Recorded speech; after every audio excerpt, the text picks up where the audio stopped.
has labored, he has suffered to lead his people into the land of freedom. He is the Redeemer and the champion of liberty, of human equality.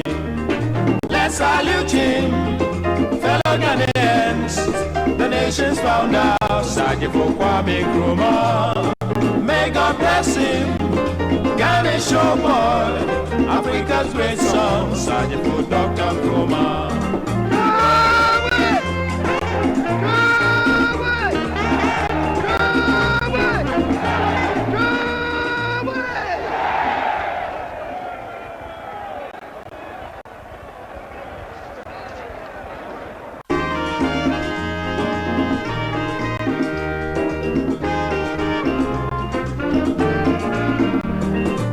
He has labored, he has suffered to lead his people into the land of freedom.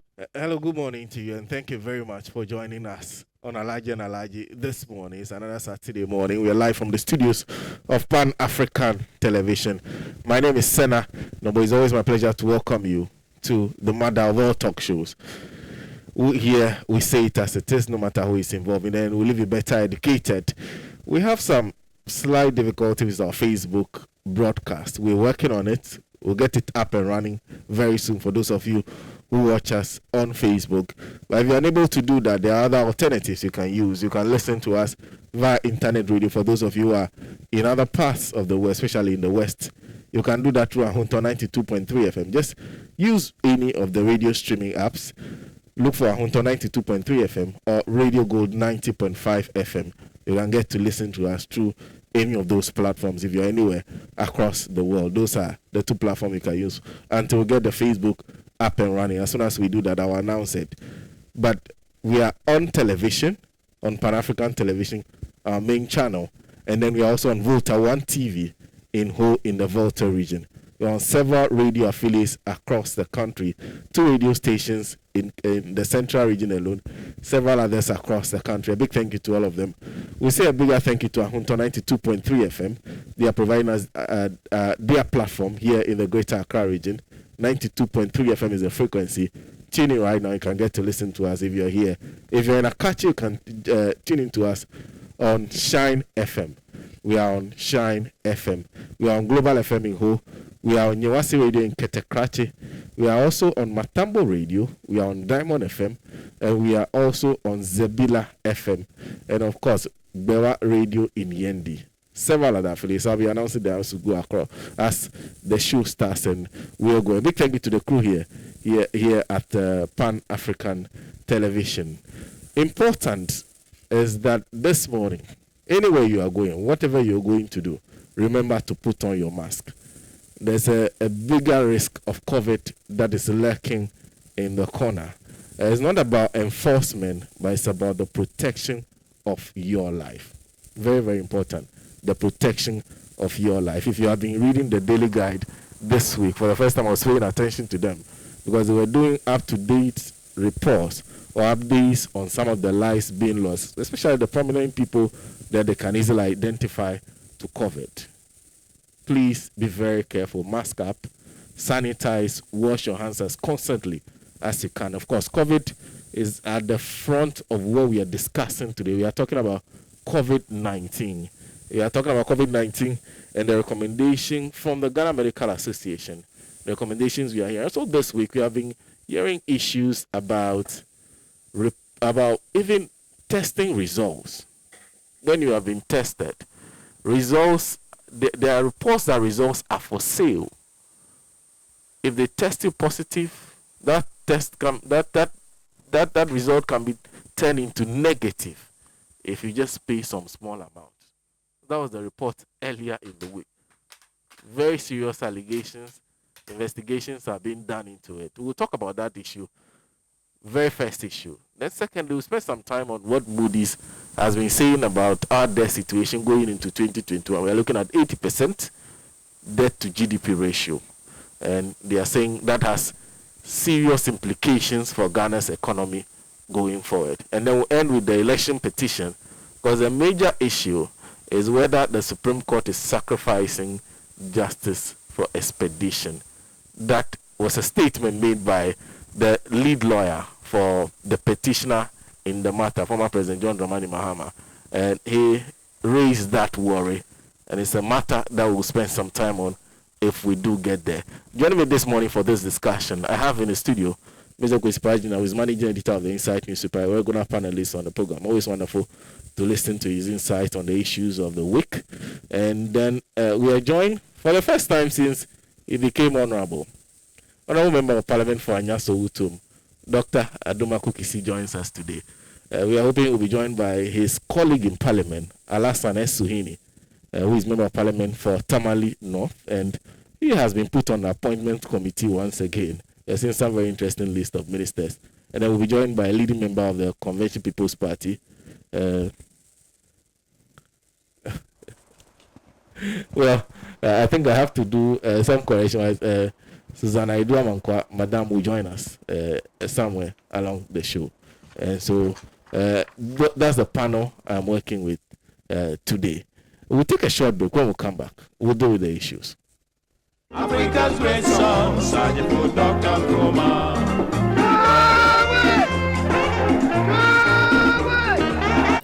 Hello. What are you doing Tuesday to Friday, 7:30 to 9 o'clock p.m. every day? You should be watching The Couch. I'll tell you why. On Tuesdays, we talk social issues, lifestyle, health, all those everyday issues that affect us in the big ways. Late Wednesdays are for book reviews. Thursdays are for the hard talk, those socio-economic, policy-oriented, political questions that demand for the tough questions to be asked. Our personality profiling Fridays, when we get to know the stories behind the winning personalities we love. Inspirational story from inspirational personalities. Hey, listen, you really cannot miss The Couch with me, Amma, but still the only TV show with a hat.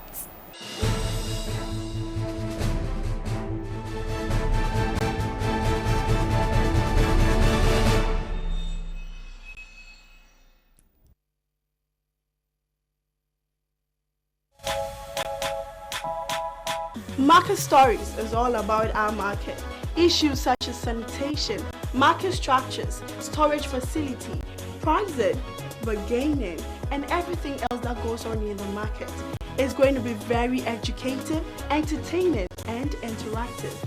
We would visit our various markets to interact with both sellers and buyers to know everything concerning our market. Join me.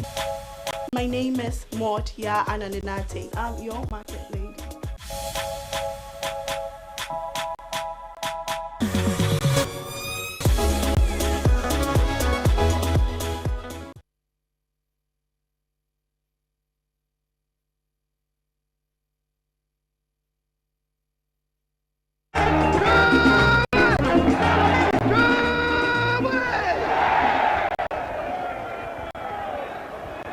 Welcome back from that break. If you're just joining us, you're watching the Mother of All Talk Shows, Alhaji and Alhaji. We are live on Pan-African television among several affiliates across the country. A big thank you once again to Ahunto 92.3 FM. Welcome. And of course, you're starting the discussion with COVID-19 and the issues we're seeing currently. The advice that's coming from the Ghana Medical Association. And of course, I'll start this morning with Dr. Aduma Kukisi, who is Member of Parliament for Anyaso Utum, on the issue of COVID-19. Doc, good morning to you. Yes, good morning, and thanks for having me here. First of all, let me take this opportunity to thank Anyaso Utum for bringing me as their representative, as a Member of Parliament for the 8th Republic. And it hasn't been an easy journey, I'm sure you are well aware, but thanks to the Almighty, here I am in 2021, representing a wonderful constituency. With regards to health, you know, my background is largely health, and it's something I'm very passionate about. And prior to COVID and all these other issues that have been related to health, I've been talking about it.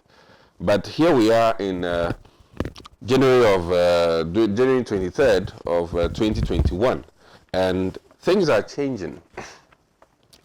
From a public health standpoint, currently we have a death toll stated here as 361. Active case count, 2,413. Here 28 are in very critical condition and 83 are in severe condition. The first thing I need to do is to remind people that times are still not the same. And no matter what you do for a living, be careful stepping out. If you don't need to go out, still think twice about it. If you don't need to go out, think twice about it. A 30 minutes exposure to COVID can be a huge life-changing thing for you. Just 30 minutes, either in a trotro, either with interaction with somebody who has been exposed, can change your entire life. So I'm pleading with everybody, no matter what you've heard out there or seen, I'm begging. And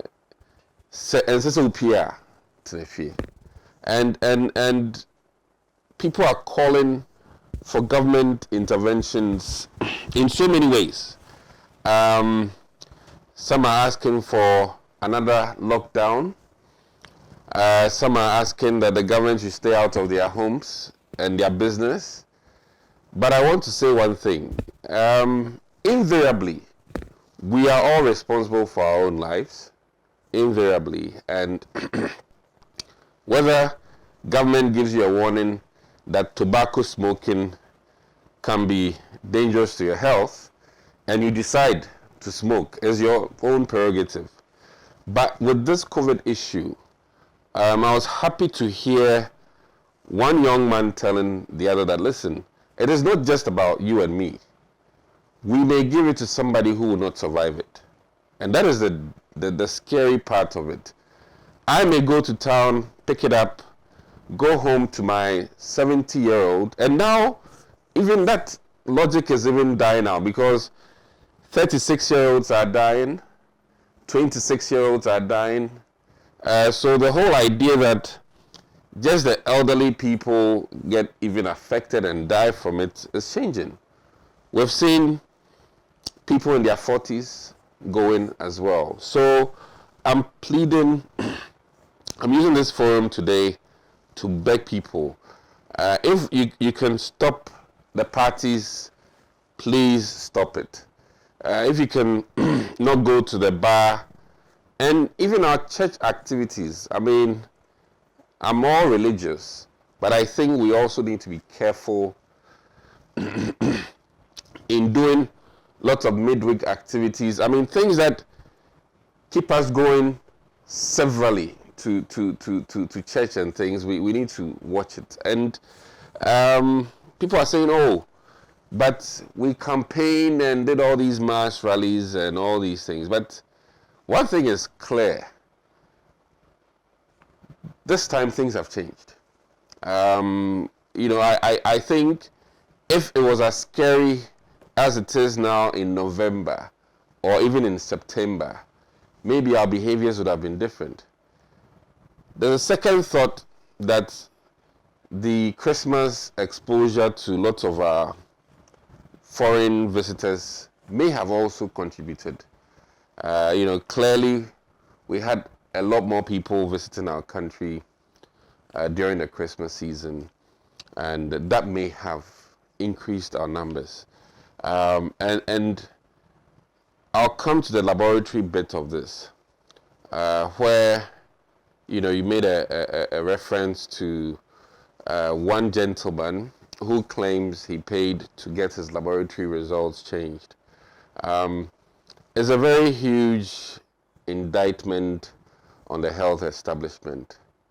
And that is where I would also plead sometimes with the media houses, I always say this, that we need to be careful and mindful of the implications of some of these claims that are not necessarily carefully verified, and what it does to the morale of the people working to help curb this, you know.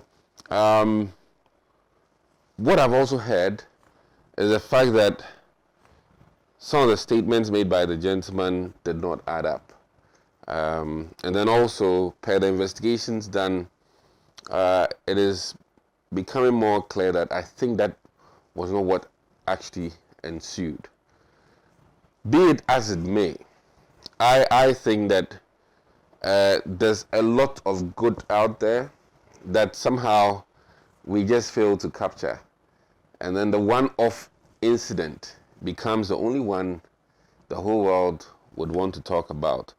So I'll plead that in solidarity with the health workers who are actually putting their life out there to keep us all in a very good health state, it's important that we are mindful of some of the quote-unquote accusation. Doing laboratory testing now is almost like a war zone. I mean, in all honesty, because you do not know who has COVID. And I'm even crying for all the laboratory technicians across the country, in the sense that not all of them are geared up for COVID. What I mean is that they are not suited, because in this day and age, any of our clients can be, quote unquote, a suspect or a case. And we've sort of reserved our PPEs largely for those centers where people come specifically for COVID test. You know, so if you go to the likes of Noguchi or other facilities and you say you are coming to do COVID test, then that one, everybody is on a heightened alert. And then they'll send you to a room where they do COVID test. But how about the 10,000 malaria tests, which those people were also probably, you know? So there are many issues at stake. And as a country, we need to be very, very careful. I'm hoping that as we've entered a new era, new leadership in a way, I'm hoping that certain measures will come into play in the sense that either our laboratory people, our health personnel will be tested more frequently, because one lab person who is positive may then give it to a lot of people, you know. So it's a very tricky situation. So we may have to change our approach to dealing with this virus so that we limit the transmission and we guard very carefully our front, workers, in the frontline workers, in terms of our doctors and nurses, because it's a time we need them even more. So, in a nutshell, I'll plead with people, regardless of what you might think, you have only one life to live. It is important that you protect it. If the government has not come down on you that do not go out, it is in your interest that you stay home if you don't need to go out. Even coming here, I must be frank with you, my sister is not happy about it. She wished that I stay home and not go out. But then I have also a duty to serve the country in terms of talking about COVID, so that I can save some other lives or help people change their behavior so that we can all live happily ever after. There are still many people still doubting this disease exists. It's unfortunate. I don't know how many pictures or videos we'll have to show them to make them aware that, hey, listen, this is not something we're talking about in a vacuum. Real lives have been lost. If we could talk to the dead, maybe they can call the dead and ask them, hey, what really took you? And people will tell them their stories, and then maybe that might make them believe. But as it is, there will always be doubting Thomases. Even after Jesus Christ had died and come, Thomas still wanted to poke his finger into, Jesus Christ's palm to make sure that truly he was the one on the cross. And I think, as human as we are, there's always going to be that percentage of people in that bracket, but that's fine. I am pleading with the other percentage who would find reason to stay safe. To stay safe. There's an argument in economics that if there's a highway and there's a pavement, and you've been told that no car passes on the highway, would you rather walk on the pavement and be safe, or risk being on the highway because you've been told there's no car coming?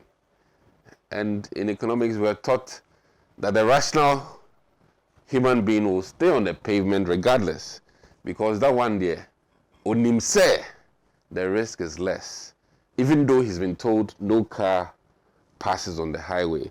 So I'm pleading with, borrowing the term from the president, I'm pleading with fellow Ghanaians that let's play it safe on the pavement.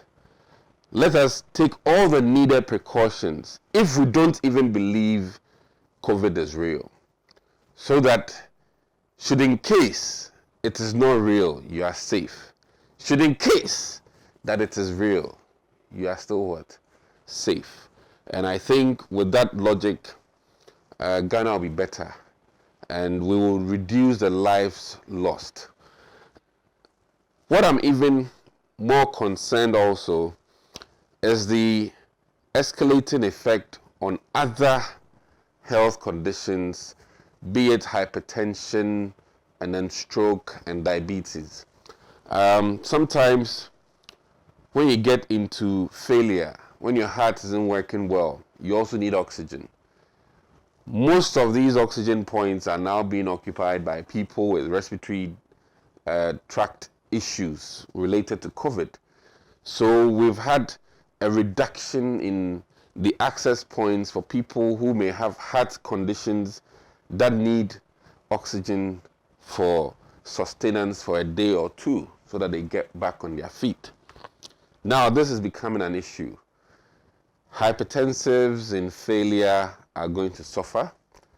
They may lose their lives as a result of the lack of support due to the heavy load of COVID.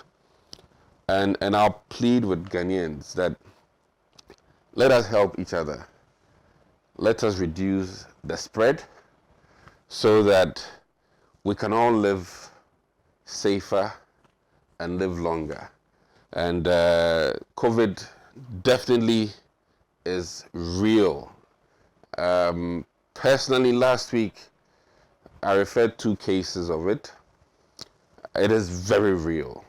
And until you see it, I don't know.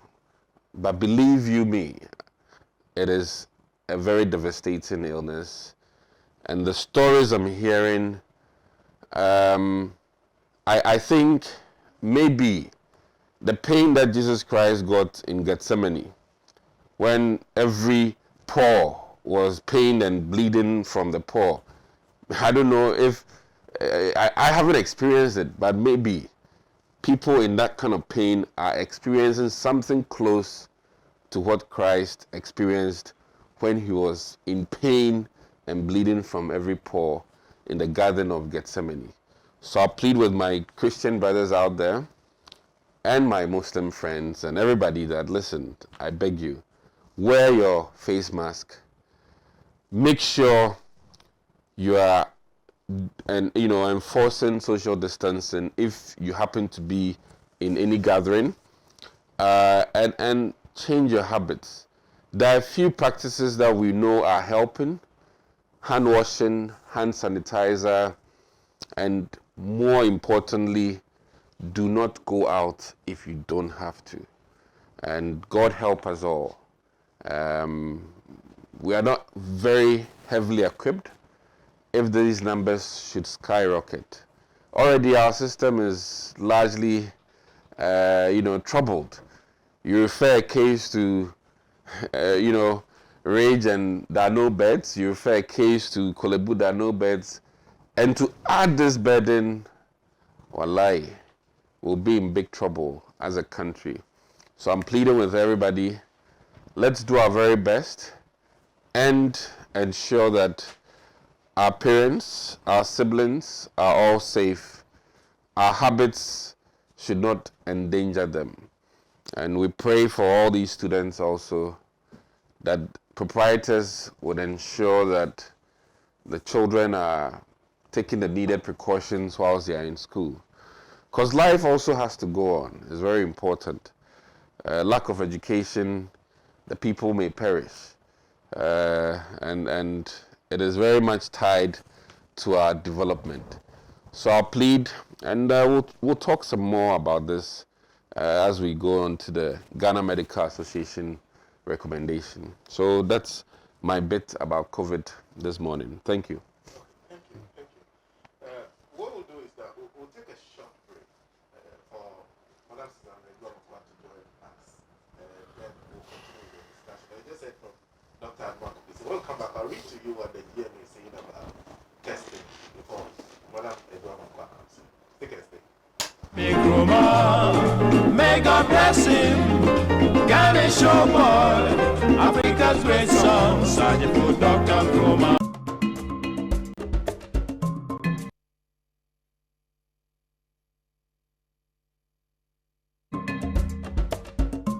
Morning is an important time of the day because how you spend your morning can often tell you what kind of day you're going to have. I want you to have a great day. So start your day with me because I can guarantee a great show every weekday on Good Morning Africa right here on Pan-African Television. I will be serving some inspiration, news, business, health, newspaper review, music, and so much more. Join me, Kwame Owusu Danso on Good Morning Africa on Pan-African Television. Let's have a truly African morning. Medasi.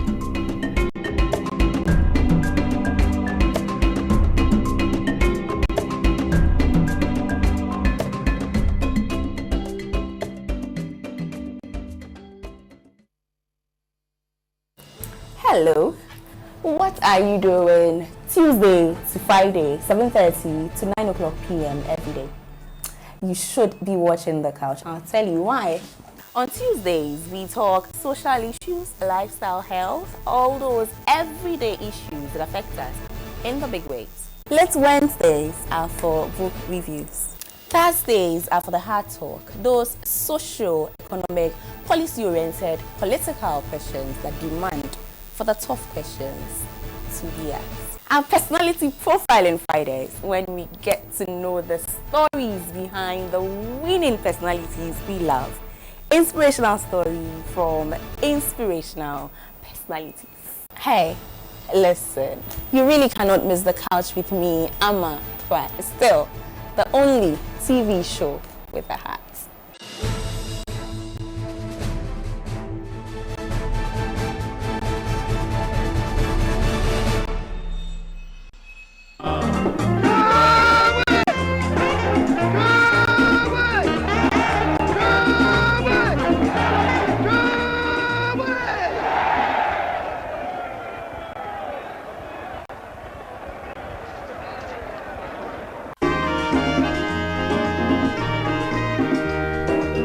Welcome back from that break, and if you just join us, you're watching one of our talk shows, Alhaji and Alhaji, and we're talking about COVID-19. I'll be moving to Madam Susan Edward very soon. So we have two health people with us to help us with the discussion. She's the other person. But you heard Dr. Aduma Kokisi a bit earlier on, but I told you I was going to read to you what the Ghana Medical Association said about the testing for COVID-19. And the story I'm reading from graphic.com says, make COVID-19 testing free. That's the Ghana Medical Association. Says the GMA has urged the government to ramp up testing to deal with the increasing COVID-19 case count in Ghana.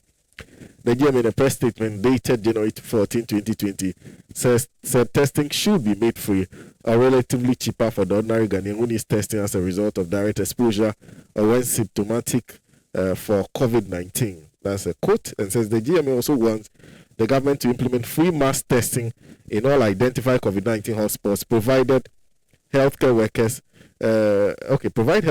with adequate personal protective equipment to help curb COVID-19 infections amongst healthcare staff.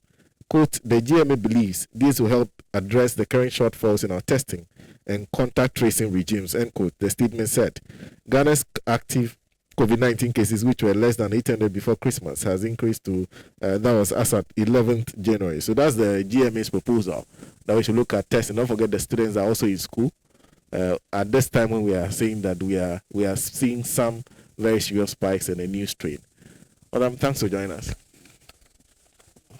Good morning. Well, you ask me a question. No. Well, you have the opportunity to share your thoughts on what we are still hearing about COVID-19 and also what the GMA is advising. Well, yeah, the numbers are going up. And somebody put a post the other day saying that the numbers are becoming names and the names are becoming people that we know. And so it really is a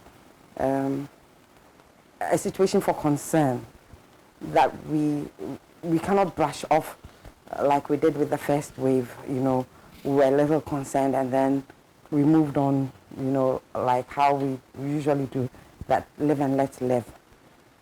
We must appreciate that there's a new normal and that if we do not adapt ourselves to it, only the hardy species will survive. And it will take a lot of the vulnerable. And I think a society that does not protect its vulnerable is no society to live in.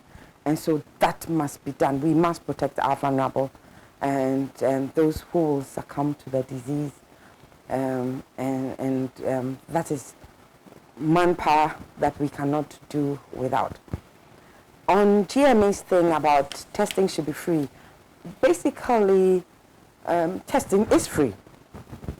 The testing that comes to an institution like Noguchi, that comes from the districts. You know, the districts go out, maybe somebody is unwell, and so, you know, they go and take the samples from the hospital, etc., etc., is free, unless it's coming from a private hospital where the private hospital will charge for that service of bringing it, you know. The other schedule, or where we are testing for travelers, those are people who feel well enough to travel, you know, and want to abide by the travel rules of the countries they are going to, or by the airlines that they are going to use, and then come to test. And of course, then it's also for people who don't feel well but can afford to come and test. But I think generally, on the whole, the testing is free. So the testing that is paid for is where you yourself decide that this is what I want to do. But I think that if you are ill and you go to maybe Legon Hospital, etc., you are ill, you go to Legon Hospital, and Legon Hospital feels that the symptoms you are showing are covered, they will take the samples and they will take it to Noguchi, and it's free. You understand? When it comes to mass testing, I think the government changed its regime. In the initial stage, we were doing the mass testing. At a certain point in time, they changed it to say that only symptomatic people would be tested, and then maybe they would test their contacts. Given that almost 80% of people are asymptomatic, it only meant that we were testing maybe 15 to 20% of the people who would show symptoms. So there's, there are quite a lot of the population out there that, possibly are positive and we are not picking up. The government has to think hard about it and, look at the cost involved. That is it cheaper to do mass testing again, or is it cheaper to let them be sick and then they come to the hospital, and the cost of a hospital stay. So our ICUs are full, so people have to go to private hospitals. But even the cost to the government in the ICUs that are government owned, the government needs to quantify that. And I cannot put an exact figure to it, but it's quite high, to attend to somebody who comes to the hospital with COVID, and you treat the person till the person is well enough to leave the hospital environment. So they need to do that, cost-benefit analysis and see, is it mass testing, so that they would then go out and get the reagents, etc. Given that PCR is expensive, and do that, or they will stick to what they have presently, where people have to be, show symptoms or be sick before they get tested and their contacts. So I don't want to be in their shoes at this moment, because this is quite a hard decision to do. But I think the president said it. The economy we can revive, but dead people we can't. So, well, he's in the seat for the reason to take those hard decisions, and he must consult and take the right decisions by the people. Well, thank you. Thank you very much. Unfortunately, we don't have comments now because I haven't checked if the Facebook is up. I'll let you know if our Facebook is up. Immediately it is. But Mr. Pratt. Well, right now, as we sit in the studio, there's no doubt about the fact that all the intensive care units are full. So if anybody gets a severe infection of COVID, finding space for treatment is a huge problem for the person and for the country. A couple of days ago, I saw a statement issued by the management of Nyaho Clinic in Accra. And they have decided that indeed, from now onwards, they are not admitting any patients, you understand, in order to create room for those who have COVID infections. Yesterday, I was talking to a friend of mine who works in the hospital or is related to the hospital. He was actually telling me that even some consulting rooms are being converted to wards because of the situation that we find ourselves in, and so on. Now, today, when we are talking about COVID infection, it is not remote at all. We are talking about people we know, people we work with, people who live in communities with us, relatives and so on, who are dying as a result of COVID. So you don't have to listen to presidential broadcasts. You don't have to go to the website of the Ministry of Health and so on. Right in our communities, in our workplaces and so on, it is happening live, and we can feel it and we can see it. You understand? Now, the situation is really worrying, absolutely worrying. In the course of the week, I read a statement issued by the Ghana Medical Association, and I was worried. This is not the Ghana Bar Association. This is not the Ghana Private Road Transport Union. You understand? This is not the Ghana Journalists Association. This is the Ghana Medical Association. And the Ghana Medical Association is so very deeply concerned about the rising cases and our apparent inability to deal with the pandemic. And I think it's important for us to ask ourselves how we got here. How did we get here? Were the science not available? What did the science tell us? What did our government and medical authorities do? Did we play the ostrich? What brought us here? Now it is obvious. If you've been watching the scene, it is quite obvious what brought us here. One national exercise we undertook, which was absolutely reckless, was the voter registration exercise. Completely senseless.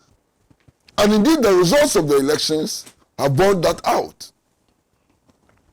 Where you had one section of the political equation insisting that the voter register had been bloated because they thought that if you change the voter register, it would enhance their chances of winning power. Look at the results. Look at the results of the election and see whether the re-registration of voters made any changes. Look at the results in the voter region. Look at the current situation in Parliament. The New Patriotic Party has 137 seats. The National Democratic Congress has 137 seats. So this voters register, what did it bring? What was the benefit? Absolutely useless and reckless exercise, which completely endangers the lives of our people. And the politicians are sitting there as if they've done nothing.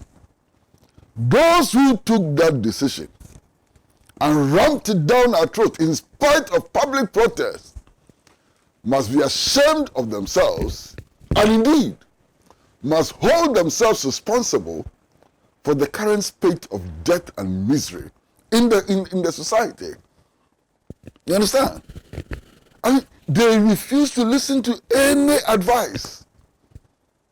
Conducted themselves in the most reckless manner. I can't believe it. The science told us that there would be a second wave. It's not like we didn't know. We knew that there was going to be a second wave. And yet, the authorities took no measures to prevent the second wave. They went to sleep. Now we have the second wave. And look at what is happening. My shock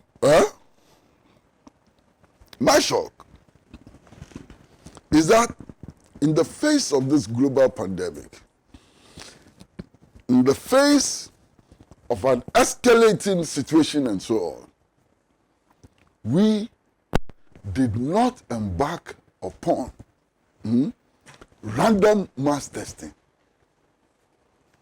When the science everywhere told us that random mass testing was essential for curbing the spread of the disease, we refused to do that. We started contact tracing, we stopped contact tracing. You understand? And for me, the most annoying part is when I hear some of our leaders sit on radio and sit on television and say we are in this situation because Ghanaians are stubborn. They are blaming us for problems that they have imposed upon us. We are stubborn. That's why we are suffering. If you have a country in which you have a population of 30 million people, and you go out and tell the 30 million people that after almost a year, you only have 300 cases, and now the cases are even declining. And that most of the people who are dying are not dying because of COVID, but because of underlying circumstances. Who will wear masks? Who will wear masks? You give the people information which discourages them from wearing masks. And when they don't wear masks, you blame them. I mean, really? Really? What is this? Recently, I was hearing a public official who was saying that, most of the cases we are getting now are the result of contact with people who are coming into the country from outside. I said, my goodness, how can anybody say this? Before our airports were opened, we were assured that measures were going to be put in place to ensure that people who came in were not carriers of the virus. And that even if they were, they would be isolated in such a way that they would not be able to spread the virus. We have put in a system which costs $150 per person per test. This is one of the highest costs throughout the world.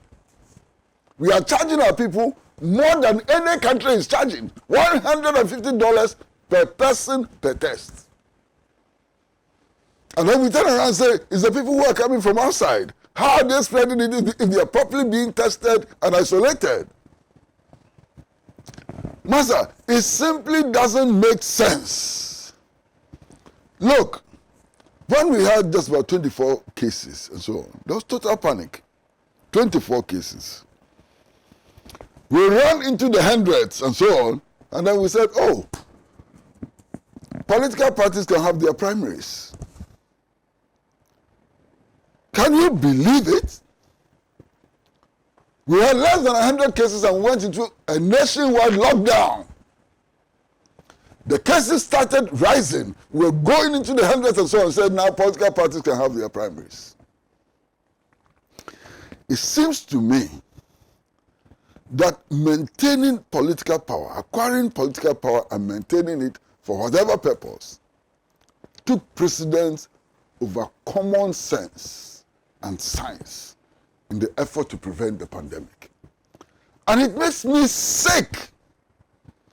I feel sick that we have leaders like this. I feel sick that we have leaders whose whole concentration is on having power and not caring about what to do with that power. Having power for power's sake. It makes me sick. And Senna, I am very, very angry this morning. You know why?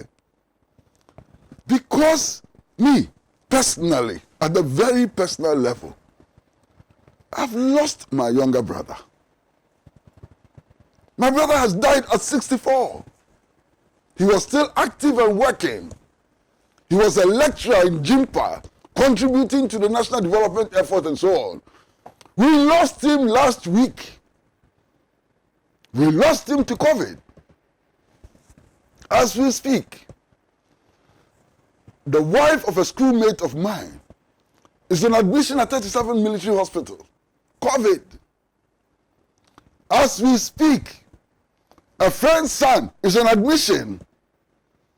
As we speak, many, many people that I know are sick with COVID. They could die. They could die, create a vacuum in their families, create a vacuum in their communities, and create a serious vacuum in our society. Look at the people who are dying. One of those who died is Dr. Ru Plange, a medical specialist that we may never be able to replace. He's gone. He's dead. One of the people who has died is my good friend Victor Newman.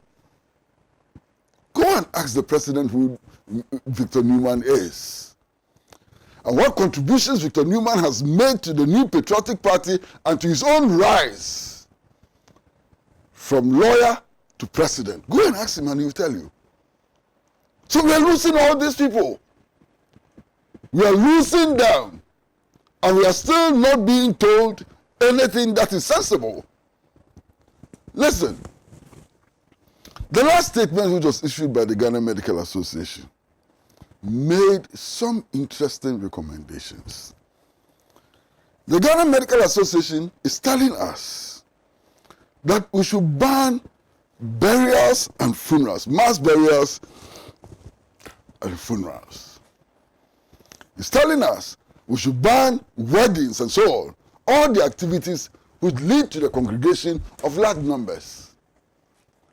Are we now learning that today? Those measures were in place. And then we deliberately lifted those measures. Somebody should tell me one good, sensible reason for lifting those measures. And my shock, my other shock, today I'm just being shocked left, right, and center. Shock everywhere. My other shock, my brother, in the midst of all this, our leaders are sensible enough to reopen schools. Our leaders, they are so sensible that in the midst of all this, what they decide to do is to reopen schools. What is the purpose? Me, I've advised all those that I know who have children in school not to send their children to school. You understand? Because I would rather have an illiterate grandson than a dead grandson. An illiterate grandson later on can be made literate. A dead grandson is dead and gone, buried. The only thing that can happen to my dead grandson is that termites are going to chew him and reduce him to nothing but bones and so on. So I'd rather have an illiterate grandson than to have a dead grandson. You understand what I'm saying?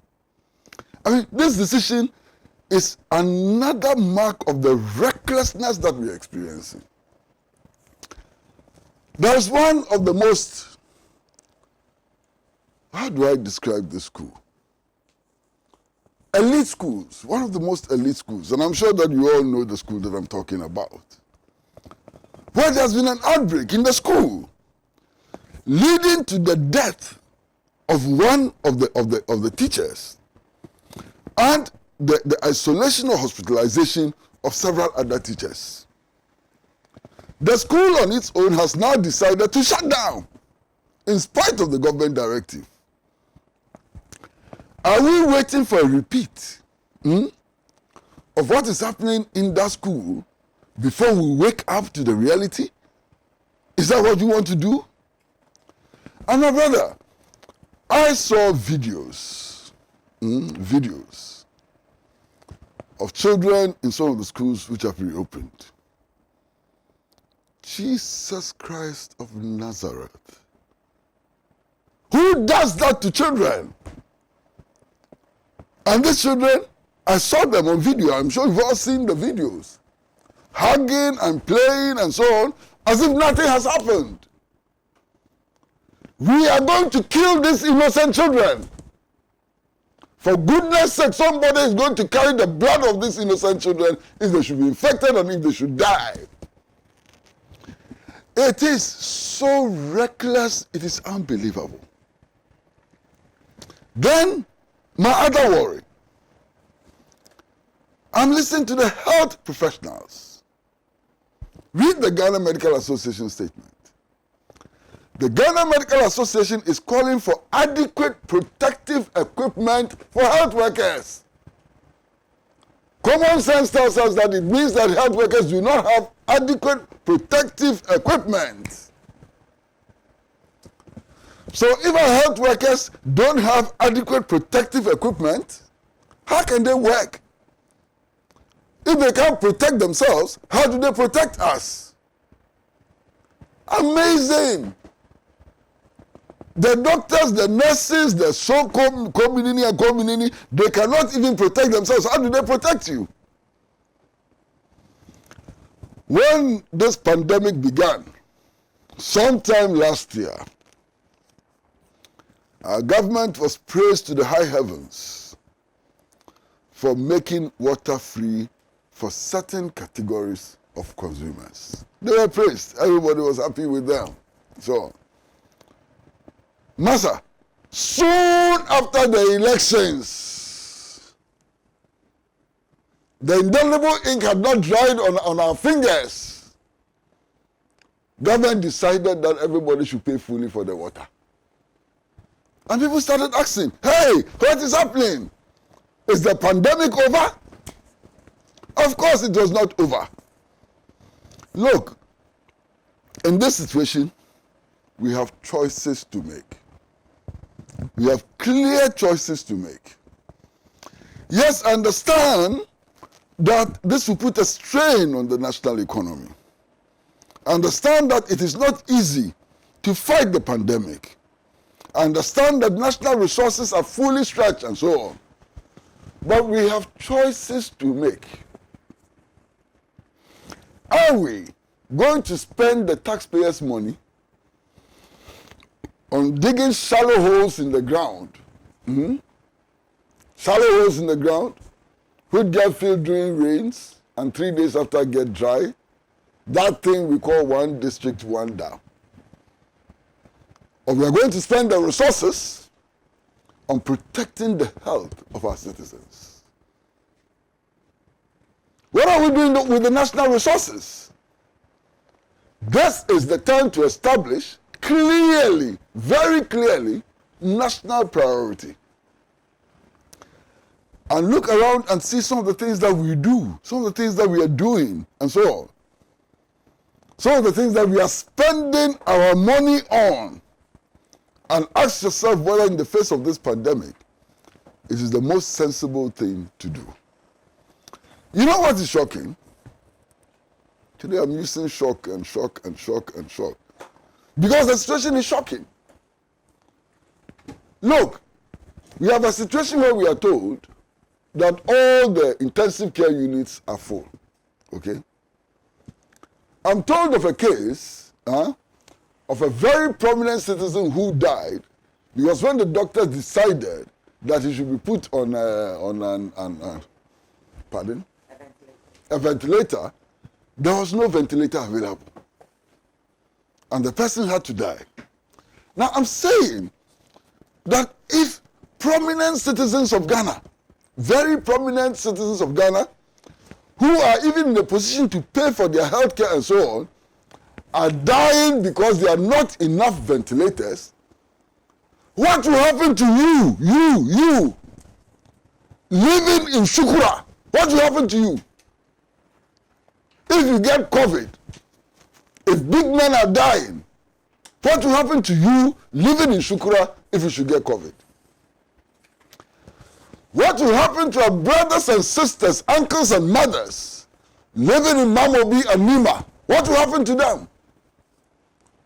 What will happen to my friends and uncles living in Kotobabi Down? What would happen to ordinary taxi drivers and truck drivers? Mother, even doctors, professors in medicine are dying because of their appalling conditions and so on. So you out there, you the corporal in the police service, you the sergeant at Burma camp and so on, how are you going to survive? For you, it is a death sentence. Whether you like it or not, you have a death sentence imposed upon you. Massa, you know, the recklessness, absolute recklessness of our leaders and officials is not surprising, because they have always been reckless. So it is not surprising, but it is annoying to the maximum. It's annoying and it's unjustified. It's annoying and it's unjustified.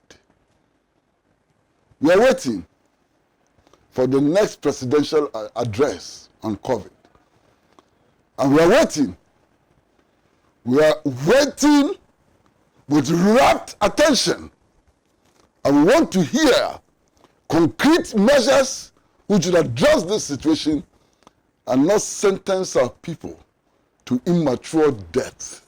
Immature, slow, but certain death. Thank you very much, Mr.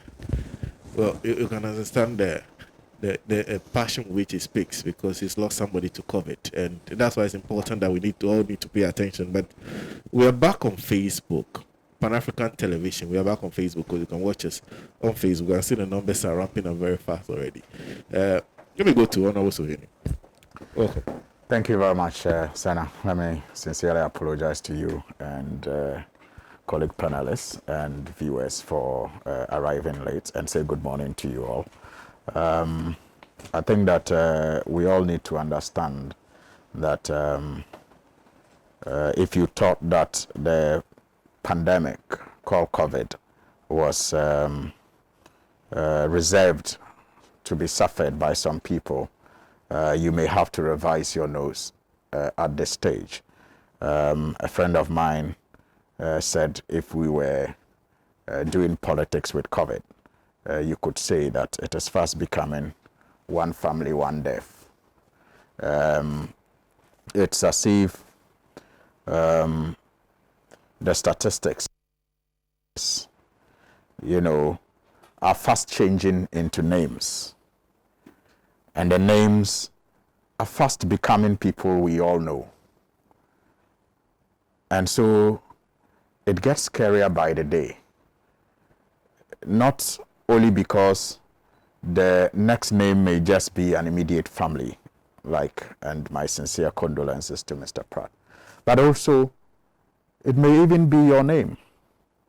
And that is what makes it the more scarier for all of us. And so if you didn't take the spread and the possibility of its killing seriously, I think it is time that we all did. In our communities, the protocols are not that difficult to follow. Some of the protocols may be expensive, but thank God others just require some bit of wisdom, like social distancing, washing your hands regularly, like wearing a mask. And that, yes, I understand, can be expensive to some families, but even in that, there is a way out, like reusable, face masks, where you can get that either by even just using a handkerchief or a piece of cloth that you wash regularly and expose to the sun when you are not using it. And you can always keep it on. I think it is better for all of us. And from day one, I have always said and urged people not to look up to leadership, because clearly, from the handling of it when it first started. In fact, it is called COVID-19 because it started in 2019. But I was in Parliament in, 2020, when the President came to present his State of the Nation address and did not even make reference to COVID-19. The Finance Minister presented a budget for 2020 and did not even anticipate COVID-19 in that budget. And so it took our leaders by surprise, which shouldn't have been the case, because it was fast becoming, common knowledge that the world was going to be affected by COVID in 2020.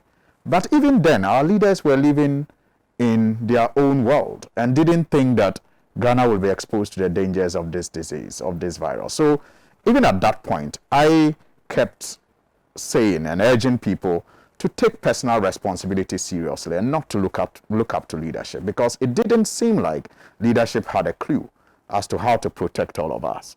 So it was going to be much more about what we do personally to protect ourselves. Yes, we know that it is, when you have the virus, that is when you cannot take care of yourself, even if you have the money, because the systems must be there for you to take advantage of to cure yourself. But when it comes to avoiding the virus, the decision largely can be controlled by you. I do understand that even in the process, leadership again recklessly took some decisions, like us having to do a new voter register, like us having to undertake the nature of the campaigns that we all engage in. I mean, that again exposed us. But even in that, some people decided not to register. That's also a choice that you can make to protect yourself. And that is why I, from day one, have always said that personal responsibility is key and that we should not expect anything better, you know, from leadership. And the decisions that leadership took is what gave me that notion. And it is still very relevant today that we must not, you know, expect very much from leadership, which is disappointing that we have to come to this stage, because they say leadership is everything, you know, but it is disappointing. But it's the reality, and we have to admit it and take personal responsibility, you know, of protecting ourselves. Most of the decisions that have been taken are either belated. They're either belated actions, like closing the borders, you know, like doing aggressive testing, and doing contact tracing.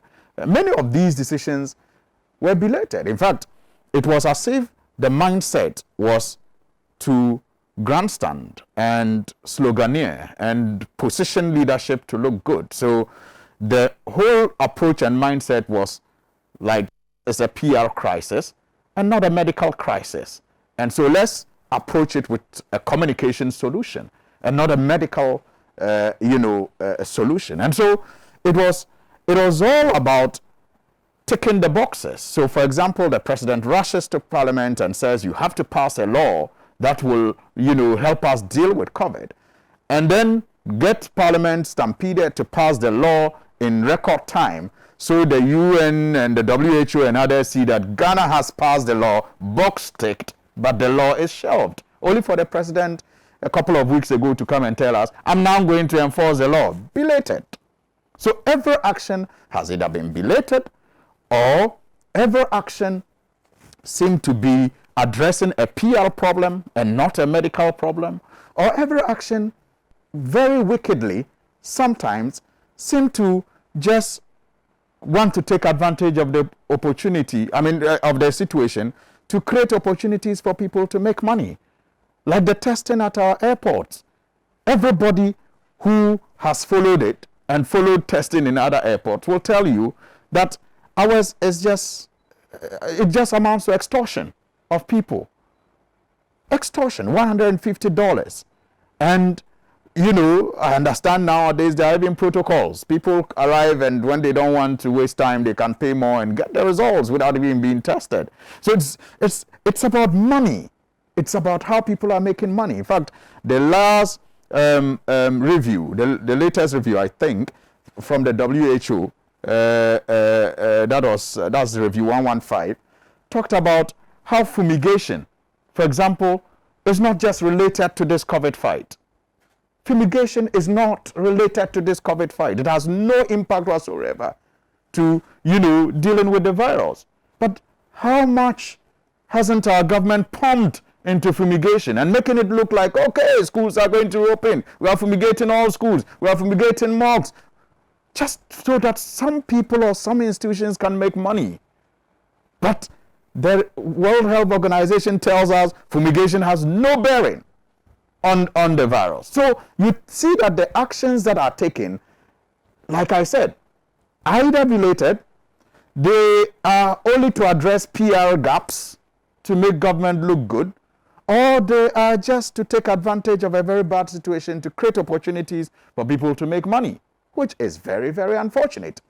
But I have talked about education and the need to sensitize people, you know, as far as the protocols are concerned and the danger of this virus is concerned. From day one, I've been talking about this. The traditional structures that we have always had when it comes to information dissemination and sensitization in our communities. For example, I do know that the Ghana Health Service has a structure in place. When they are going to do immunization, for example, or vaccinations, every nook and cranny of this country, mothers are aware of where the immunization centers are going to be and when the immunization or vaccination is going to take place.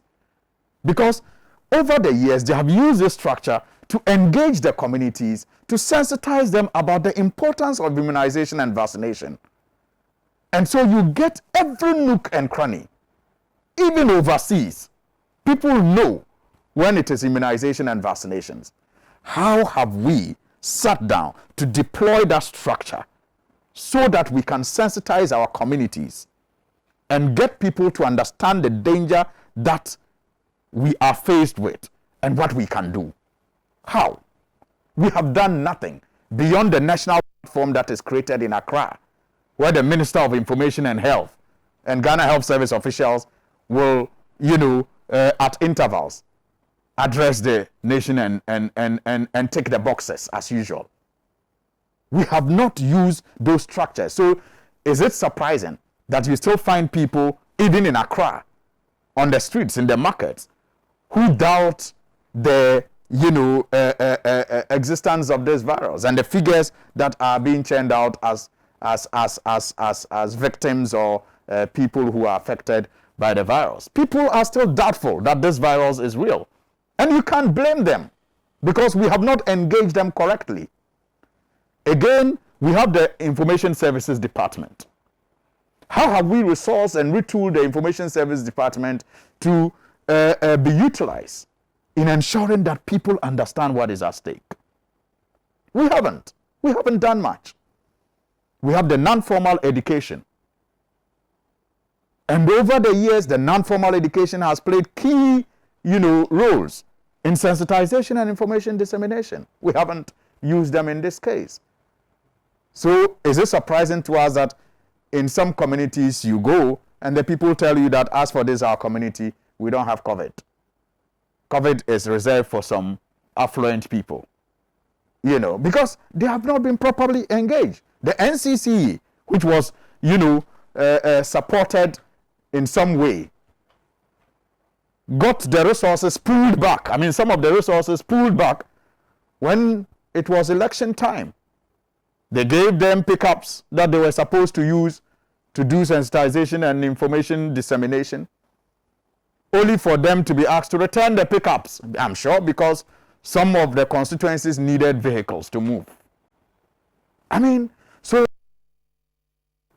we have to understand that at this stage, leadership has demonstrated its cluelessness as to how to save us. And I was even the more scared when I listened to the president the last time, and he talked about 200 active cases or so, and indicated that our systems were already busting. I mean, the facilities were already full, just 200 cases, and our systems cannot contain the situation. I mean, can you imagine if we do not take personal responsibility of protecting ourselves? Even the system that we have no control over, that will, ensure our treatment if we contract it. The government tells us that it is so porous that just 200 active cases has stretched it to its limit.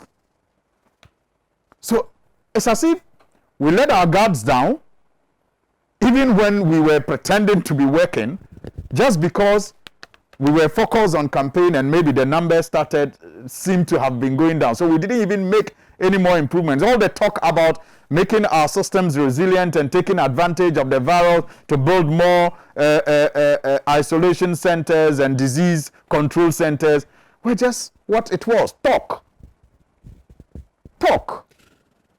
So, listen, we are all at risk.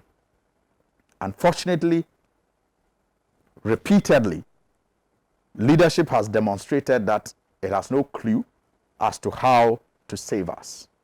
But thank God, our environment and our setting has made us less susceptible to this virus compared to other environments like Europe. So let us take advantage of the blessing, I will call, that we have to be in this part of the world to protect ourselves. We can engage in the hand washing, wear masks, avoid crowded places, especially when they are enclosed, and always insist that people close to you do same. Let us at this point be suspicious of each other. It is only fair and safe that we all are suspicious of each other. Just imagine and assume that the next person, even a close relative, may have been reckless and may have contracted the virus. So you are protecting yourself. If you do so, and he does so, and I do so, we will all protect ourselves in ways that we may not have to contract this virus. Because it is clear that if we don't, or if we are waiting for some systems to be put in place to protect us, it's not going to happen. And if we are quite a virus, the systems that can make us better, we are told, are already overstretched. And there is no plan in place to make it better. So let's take our destiny into our own hands. Let us be each other's keeper.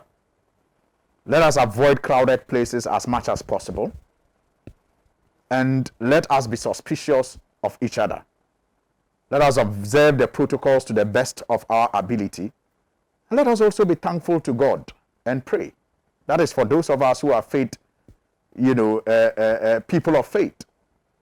Because I think that the numbers we are even recording is as a result of the grace of God. I am a person of faith. And I think that it is by the grace of God that we have the numbers and the figures that we currently have.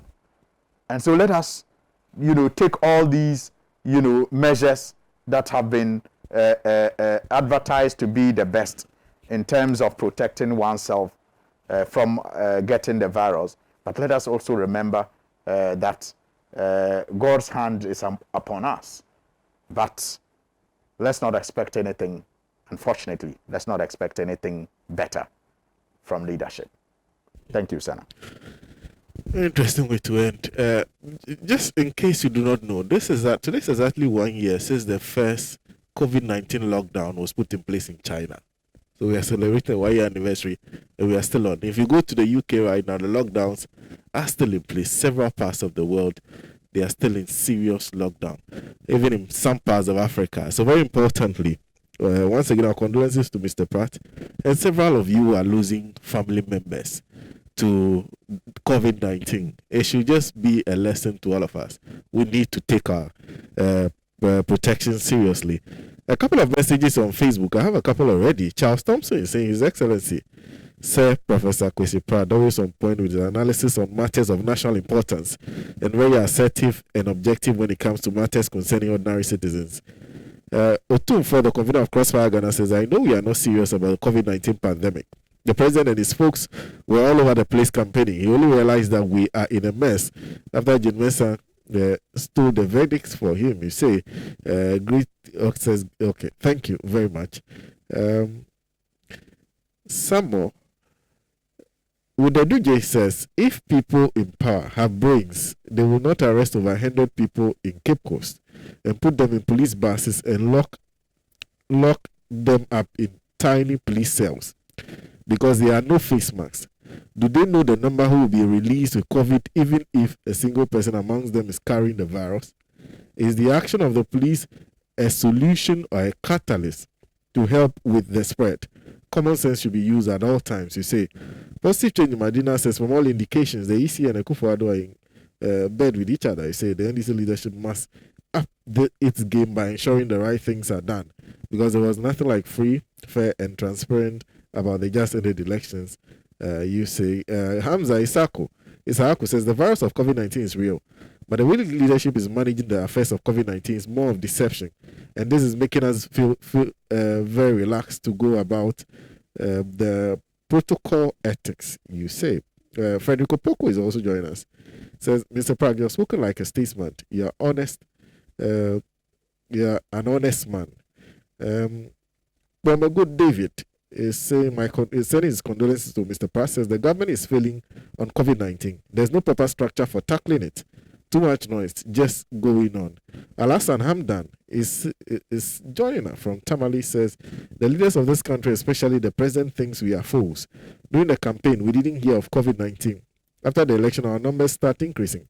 All this is caused by, you see, our caretaker president. Abdul Salam Kasaugu says, send my condolences to Uncle Kwesi Pratt. The government pretends to be fighting COVID, which is very sad. Rasmia Idrisu, there's a good morning from Adafo. Please tell Mr. Pratt that he's making we the youth happy and proud to be Ghanaian. But may the good Lord bless him and guide him for us. May God bless all of you people. Fernate says, as a health worker, I feel sad that in January 2021, all our COVID-19 tax waiver on our salaries have been stopped. Is a COVID-19 over? Somebody must explain to us. Bestman Harris, Mr. Pratt, I just heard about your brother passing. You have my heartfelt sympathy. He said that from Budumbura, the Liberian camp.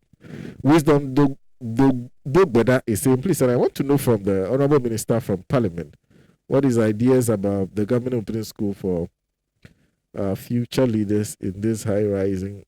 Okay, there's no Honorable Minister among us, as I know. There are two MPs here, though. They have all shared their views. Okay, so Samo Goswe Bansa is saying NDC on the appointment committee should do everything to make sure the right ministers are appointed. Vote against those ministers who are arrogant, period. There's one with a name in Arabic that I can't read. It says, how are we protecting the policemen arresting the people? And how do we protect the people from being affected with COVID-19 when they crowd them in police buses and stations? Tomazeki says, these people talk as if they have magical powers that when they speak it manifests. They are hiding the fact about COVID and proclaiming that they are doing well in controlling it. Now the real fact is telling in our faces. There are many more messages to go through, but let's move on to the issues with regards to questions still arising about economy.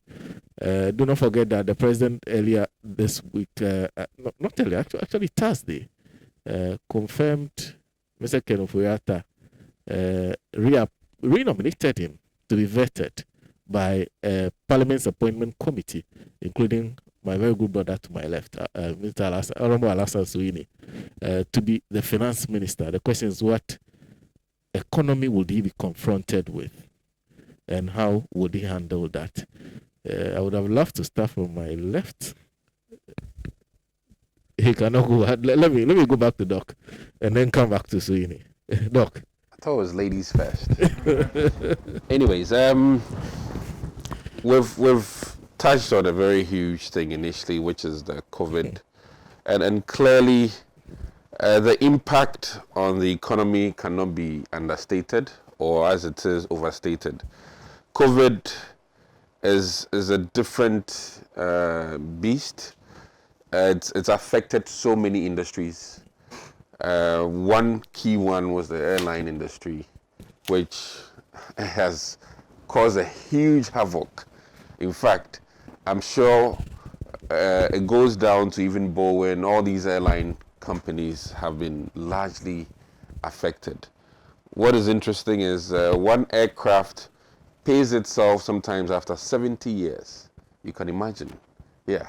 So look at how far back COVID will take them.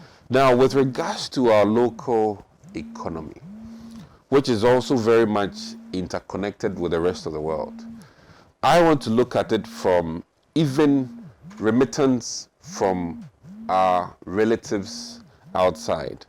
That has reduced. Most of them are also not working. So our Ghanaian economy, which is largely tied to our friends and families outside, has been affected. And in that sense, one of the biggest chunk of monies brought to Ghana is usually for home building. People want to build in Ghana when they are overseas. So it has impacted our construction and impacted our, let's say, foreign direct investment into this country from that angle. So with regards to the general economy, which is the macro, the big economy, when oil is not moving in terms of transport, all these things will be affected. And it's not going to be a very rosy economy in 2021, not just in Ghana, but internationally. And I think no matter what, or no matter who becomes our finance minister, it is not an easy task. I do not envy that position. Let me put it out there. And I know for sure that his work will be largely impaired by the global challenge that he's coming to face. I am hoping that some lessons have been learned in terms of the first term of the MPP government, in terms of some unfavorable arrangements that people talked against. I see some change in terms of the reduction in ministerial numbers, which means that as people complained about the size of government, the president paid attention to that. So that is a plus. Then again, people need jobs. As much as government size is being complained about, people still need jobs. And how is our finance minister, in addition to the economic management team, going to ensure that jobs are created? And it's going to be a very huge challenge. And as part of the challenges, giving clearance for more employment in the health domain. Because here is a case where you have COVID ravaging, you need more health workers, and adding to the health sector is increasing your budget. This is a very let me say different times where you are damned if you don't employ more health practitioners, and you are damned if you also expand your bucket in terms of your employment bucket. So I do not envy Ken Oforiatta at all, and I do not envy his team of experts he's going to be working with. No matter what, is a huge challenge. But I'm praying that we will add reason as we make these decisions. And in all fairness, in Parliament, I'm hoping that it won't be party lines. And we are working at it. It's not easy, as much as he's here. We're hoping, and I'm really hoping, that we will sit down and do business for Ghana. Whereby the best of ideas is what we're going to work at. Not necessarily, this idea is an MPP idea, or this idea is an NDC idea.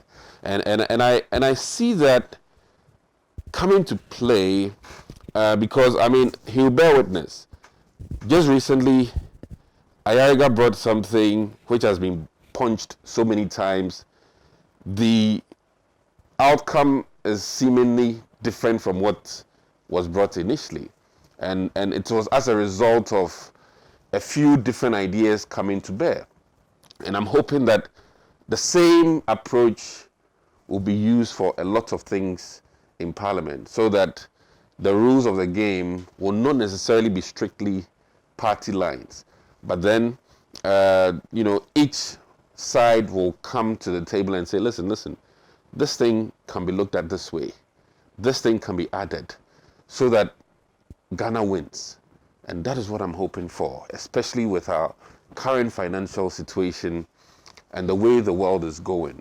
And what is also important is, if we're not mindful and Ghana loses, we lose big time, because we have to be coherent in our, thinking, so that we pay clearly attention to our local needs, because our needs are not necessarily the needs of the Western world. We have to do it locally and see how best we can be prepared also for further emergencies. We are dealing currently with one emergency, which is just COVID. But who knows? We may have other emergencies. I'm not wishing it, but that is where we are in our life, and we need to be ready for any untoward, be it fire, be it earthquake. I don't know. I'm just saying that we need to be mindful of all these or financial tsunamis. I mean, because this thing is impacting the Western world heavily. If you think of just Europe, these lockdowns in Europe, like London, is going to largely affect us. If your cousin works at a store and it has been closed, mind you, your small money here, you might have to even send to them. You understand? So this is a very unpalatable economy to be trying to work around it. So I wish him well with his vetting. Is important. He goes through that smoothly, and we're praying that government business moves fast and fast so that we can deal with key pressing issues to get this country going on a good footing for all of us.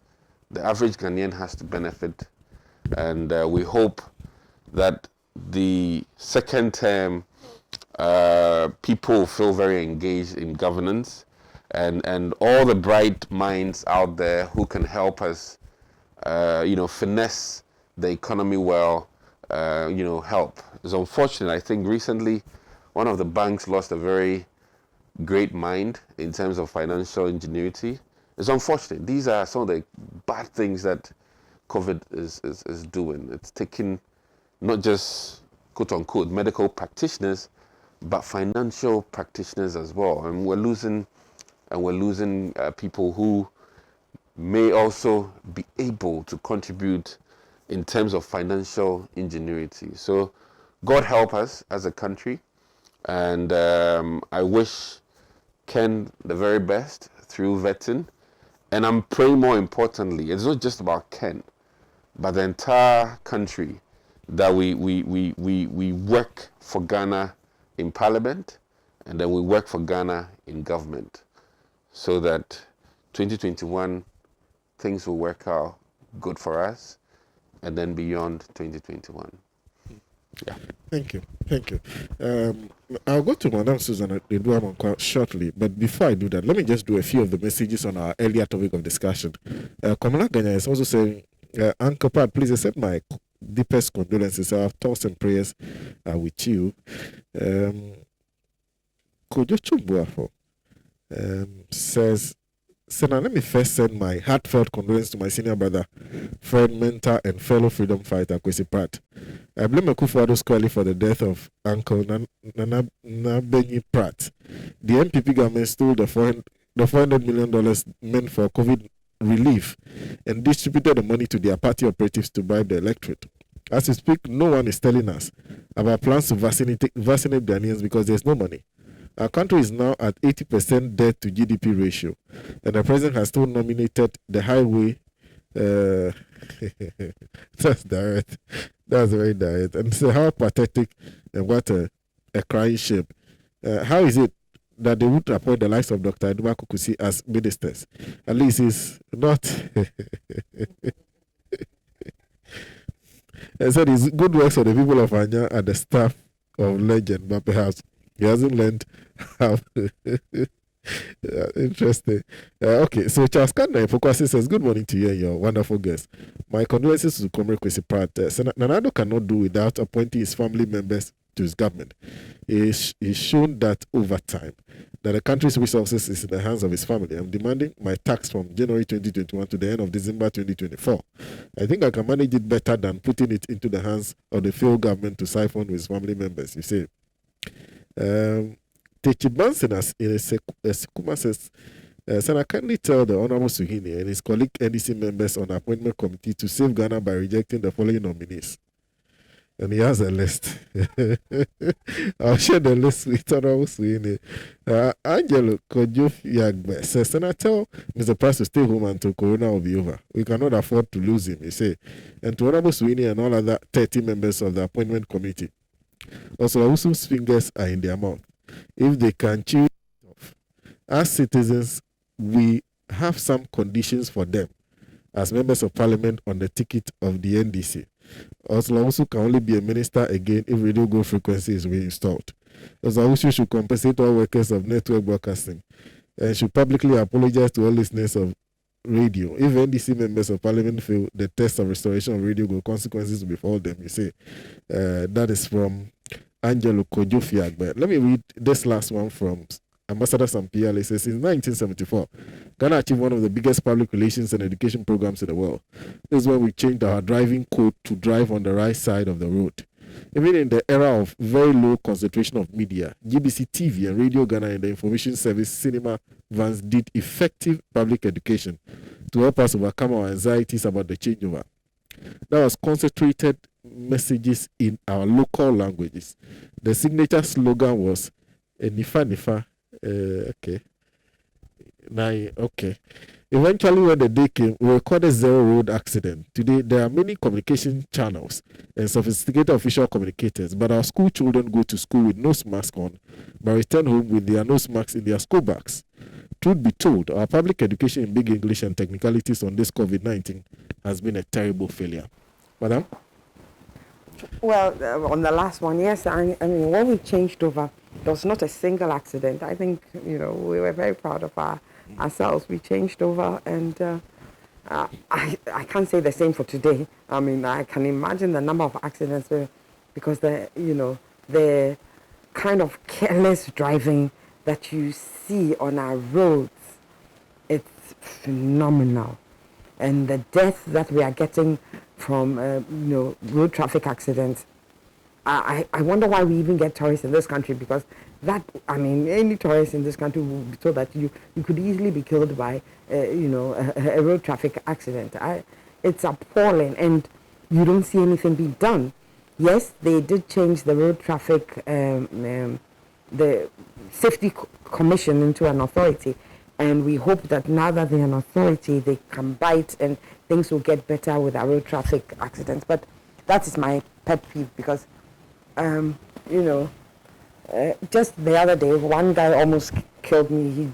He hit my car so bad, my airbags deployed, and I thank God that I'm sitting here today. So when it comes to road traffic accidents, it's really, and I used to work in the hospital, and every weekend the nurses and the doctors would panic because we were on the Accra-Kumasi High Road, and every weekend, it was unfailing, that would have road traffic accidents. You can imagine the number of people, prominent people that we have lost in this country to road traffic accidents is just as bad as corona, and we seem to shrug it off and move on. And that is the same attitude we've taken to corona. Okay, live and let's live, and we sort of are moving on. And I think that as a people, our attitude to certain things must change. Yes, life, you cannot take it extremely seriously, and not such as we live in fear, but there must be a healthy fear such that we feel acceptable to certain things. You leave your house in the morning, you must feel acceptable that you can catch corona, and so you will do everything to protect yourself. You leave your house in the morning, you sit in a car, you're on the road, you're driving, you know that you're susceptible to a car, you will drive defensively, you will be courteous to your neighbor, to your fellow road user, to the pedestrian, etc. I think that, when you get on our roads, you actually see the kind of people that we are. We are discourteous, we are indisciplined, we just have no care and no love for each other. And that is how we are. You see it on the roads. Nobody has to tell you. When they talk about us being friendly and things, on our roads just go and show us up for who we are. But coming back to the economy, we're happy that the size of government has reduced. We hope that it does translate into savings for us. They scrapped some ministries, and I'm happy that they scrapped those ministries. even though the reasons why they said they had scrapped those ministries are funny. I mean, they say what those ministries had achieved their aims, and I mean, they had one for Zongo and inner cities development. Has that been achieved? I mean, really, because they said that. See, I think so you see, so completely. You see, so I mean, so are they fooling us? Because if it has been moved now, because if now they have moved it to the presidency, and the budget from the office of the president is going to increase, and making it look like, okay, we scrapped these things because this and the size of government has reduced. Oh, really? We know the budget that came from the office of the president some time ago. It was huge, and Ghanaians were like, wow, is that the budget from the office of the presidency? Of course, then they had monitoring and evaluation there.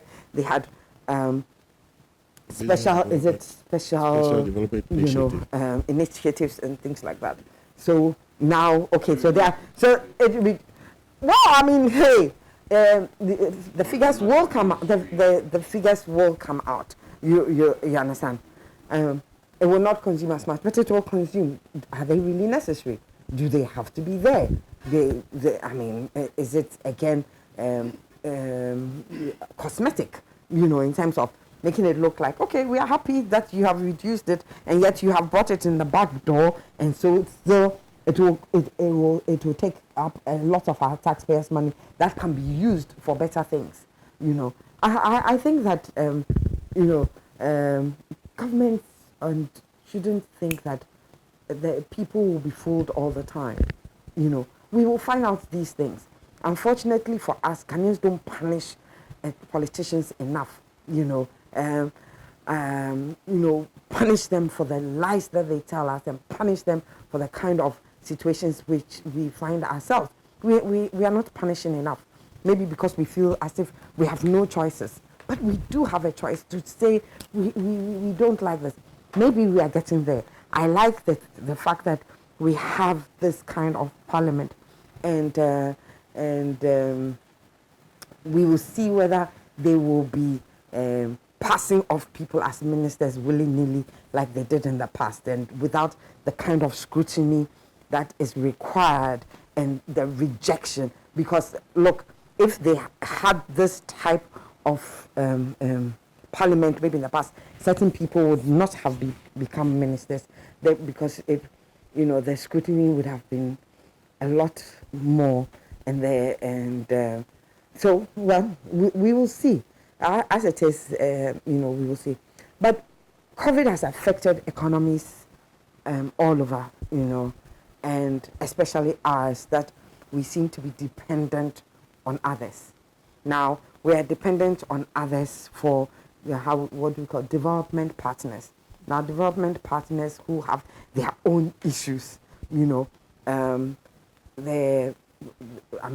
instance, in America, there are issues, especially now, to do with soya beans and maize, where China's climate change has affected grain storage, etc. And China seems to be buying up all the stockpiles for the US. It will affect us. We here have had the same climate changes, and food shortages may just come up. You understand? I think right now we are having a grain shortage in terms of maize. The price of maize goes up. Maize is a staple here. It's going to affect the poor people. COVID is going to keep people indoors. We are in for hard times. We really are in for hard times. And so we need the finance minister to be thinking outside the box and be more creative on how to, ensure that the most vulnerable in our society, are not really in dire straits. There may be people in society who can afford certain things, but those who, the price of maize goes up just a fraction, the size of Kinky becomes smaller. He has a family to feed. He cannot afford anything else. It's going to be tough. And so it's important that we look at, and that they not come and tell us that we have a bumper harvest of maize somewhere and we don't see that bumper harvest. We are going to, because if we can't eat maize, we're going to bring in more rice. Rice that comes to dollars. That's money that we have to earn from somewhere to pay for that rice. You understand? I mean, what are we doing to ensure that our local rice, is affordable and can be found on the market and is eaten by our people? Look, there was a time when we were not eating so much foreign rice. Rice, sugar, and all those things that we bring in, and we spend millions on. Can we fashion our education such that our tastes will change and move towards that? Such that it's local rice or it's local food, it's etc. etc. I think that one of the bragging rights for the party was that the ruling party was that we were no longer exporting in plantains and things from our neighbors, and we were eating our own things. Really?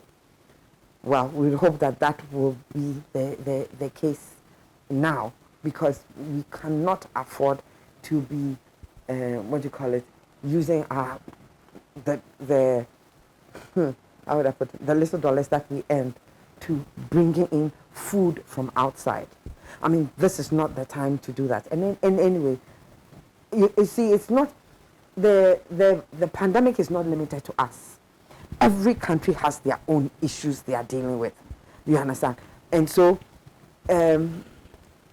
because of that, even as much as it is an enlightened self-interest for them to help you, they may not be able to help you to the level that you need.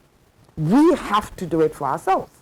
I think that we have gotten to that position where we must take advantage of this pandemic to do things for ourselves, in such a way that we don't need development partners to come and show us up for many things. This is the time for us to do that, to ensure that, yes, we stand on our own 2 feet. It may be hard, it may be difficult, but if people see direction and they see that, the leadership that is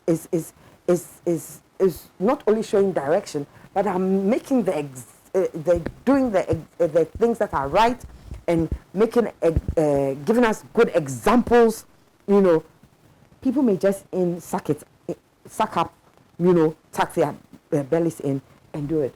But if we see the kind of, how would I put it, opulence, or the kind of devil may care attitude in terms of spending, on things that people don't think are a priority, people, we are not going to take it. And I think that when people are hungry, when people are desperate, they will do things. And we may not be happy. So I think that the government really, really, really has to be creative. It's not a matter of shifting these, because they've retained a lot of the people. They have retained a lot of people. We've seen what those people have had to offer. Are we going to get more of the same? If we are going to get more of the same, then I'm not sure, we will survive the COVID and its attendant economic problems that is going to give us. You see, I think that maybe this is an opportunity for governments, yes, to explore other Ghanaians in different places for the ideas. The winner takes all attitude Ghanaians have shown they don't like. and they've shown it in their voting. That is not, they are not going to give a toss about, they are going to look at that person and feel that this person, this is what they can bring, and we'll vote for that person, even if we don't, he belongs to a different party. We like this person. We like this president. They don't match. We don't care. Live with it. Work together, because this is how we believe that we can get the best for ourselves. And so the government now, the winner takes all attitude must go down. They must explore, even if they have to look on the other side and see talent and see whatever, and make sure that we get the best. I mean, we have asked for the best with the kind of parliament that we've listened, that this is what we want. So we can only hope that the economy does get better, or that we weather, even if it doesn't get better, it doesn't get so bad. It doesn't get so bad. Thank you. Honorable Senior, I'm coming to you shortly. This one is from Guy Jesus from La Paz, who says, Senator Kojo Ponkrumah should know that the COVID-21 has gone beyond the wearing of nose mask. They should be current and put proper measures in place instead of talking. The head must work, you say.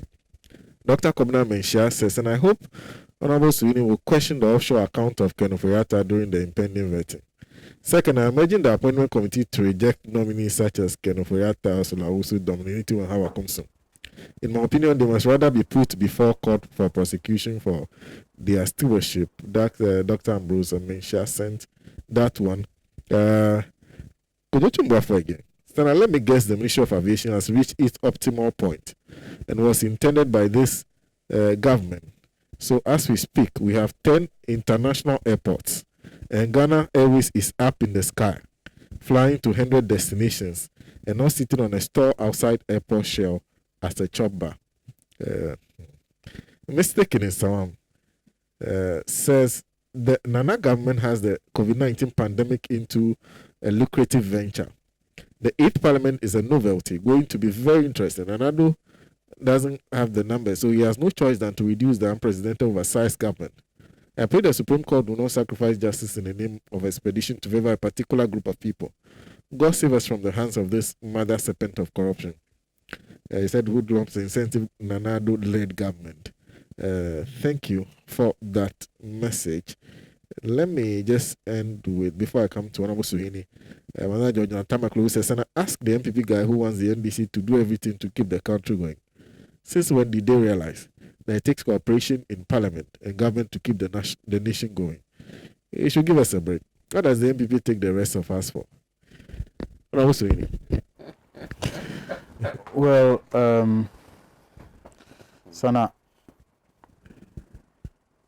maybe let me just start with what we can all relate with. Making the economy and its impact simpler. So we currently have a total debt stock of about, it's maybe more today, 273 billion Ghana cedis. 373. That's how much Ghana is supposed to owe.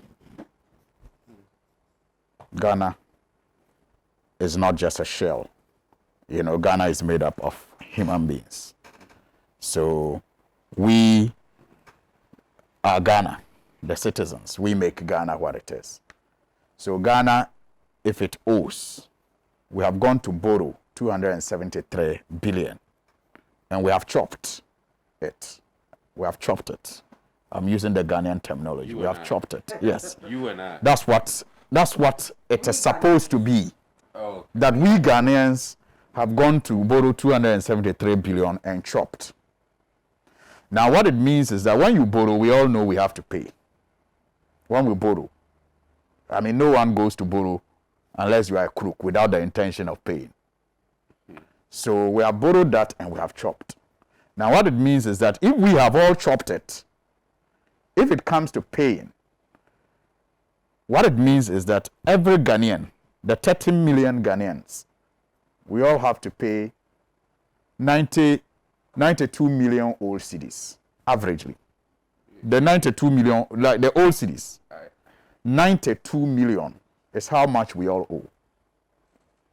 So maybe you will want to look at yourself and around your community to see if you actually owe 92 million, what did you use it for? How is it of benefit to you in your house and in your community?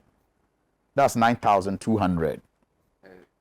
Every Ghanaian, 30 million. If we are all 30 million, that's what it means. I mean, that's what I'm saying. This is practical economics. I mean, Ghana owes 273 billion. It means we borrowed it and we chopped it. So if we are 30 million people, what it means is that we all have chopped 92 million averagely. So in our families and in our communities, it will be important to ask ourselves how that 92 million that is supposed to have been chopped by me or in my name, because clearly we all didn't get the check of 92 million, but somebody chopped it in our name. So it will be important to ask ourselves how in our communities and in our homes that 92 million translate into capacity and ability for us to also contribute to the payment of the debt that Ghana is supposed to owe. Now, indeed, I think that you don't need any statistician or magician to tell you that our economy is in dire straits and is going to get worse this year. Not only because of COVID, but because of some very reckless expenditure and policies and programs that our government engaged in the past. One reckless, adventure is what the president is trying to cure now. The elephant size of government that he created. And wouldn't listen to any good advice from any quarters.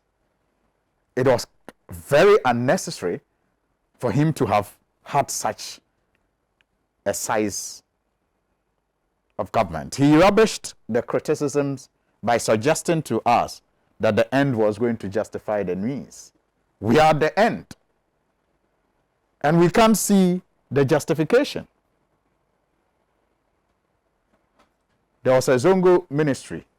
The minister bragged that no man born of a woman will have the temerity to cancel that ministry because of how relevant it was. Today, we are told it is no more by the person who was supposed to set it up and suggested no one could cancel that ministry. And we are told that it has, fizzled away. It has achieved its purpose. I mean, for this government, everything is about winning a PR battle. Instead of just conceding that, yes, we're wrong, we are sorry the Zongo ministry didn't meet our expectations, so we will use a different approach. No, they want to force it down our throats that it has achieved its purpose, and let's move on. They don't even have that, they don't even have that presence of mind and that humility to say that, look, we had high expectations of setting up a Zongo ministry that will attend to the needs of the Zongo communities. But the focus and perhaps the resourcing was not properly done. And so we are going to change the focus. No, they are telling us it has achieved its purpose. Our Zongos are developed. And so it's time to move on. That is not fair. That is not fair. Yes. I think you can take note. Oh, yeah. That is not fair to us. It's not fair to our intelligence. The most significant achievement I see that perhaps can be attributed to the Zongo ministry, and maybe that is what the president meant. Perhaps we're not listening well. He touted his Zongo background and how he himself was living in the Zongo. Have you passed in front of his house lately? Have you? The one at Nima. Have you? The one at Nima. Yeah. The Nima residence that he touted, that he is a Nima person and he lives in the Zongo. Have you passed in front of it? So maybe when they tell us the Zongo ministry has achieved its purpose and the Zongos are developed, maybe he's referring to the front stage of his house. Perhaps that is what it is. Because indeed, if that is what represents Nime's transformation, that is transformation indeed. I love that front. It's beautiful. The lawns, man, it's beautiful. So perhaps when he talked about, I'm a Zongo person and I'm going to lead Zongo development, and then he sets up a ministry to do it, and after 4 years he says he has achieved his purpose, and his house has actually been transformed and beautified. Maybe it has indeed achieved its purpose. Maybe indeed it has. So the point I'm making here is that it is not just because of COVID that our economy is in dire straits. It is because of some recklessness in terms of expenditure that our government engaged in the past years. And one such recklessness is the oversized government, which resulted in us spending unnecessarily to cater for these ministers and ministries that gave us very little. The senior house minister. So what did it achieve? It also resulted in programs being duplicated across the ministries. No wonder when Dr. Baumia came with a tracker to show how they had performed, toilets dominated. Toilets. In the 21st century, toilets. When a previous government that was said to be incompetent did not even count 6 classroom blocks and dormitories as part of its achievement, because they had the E blocks that the focus was on.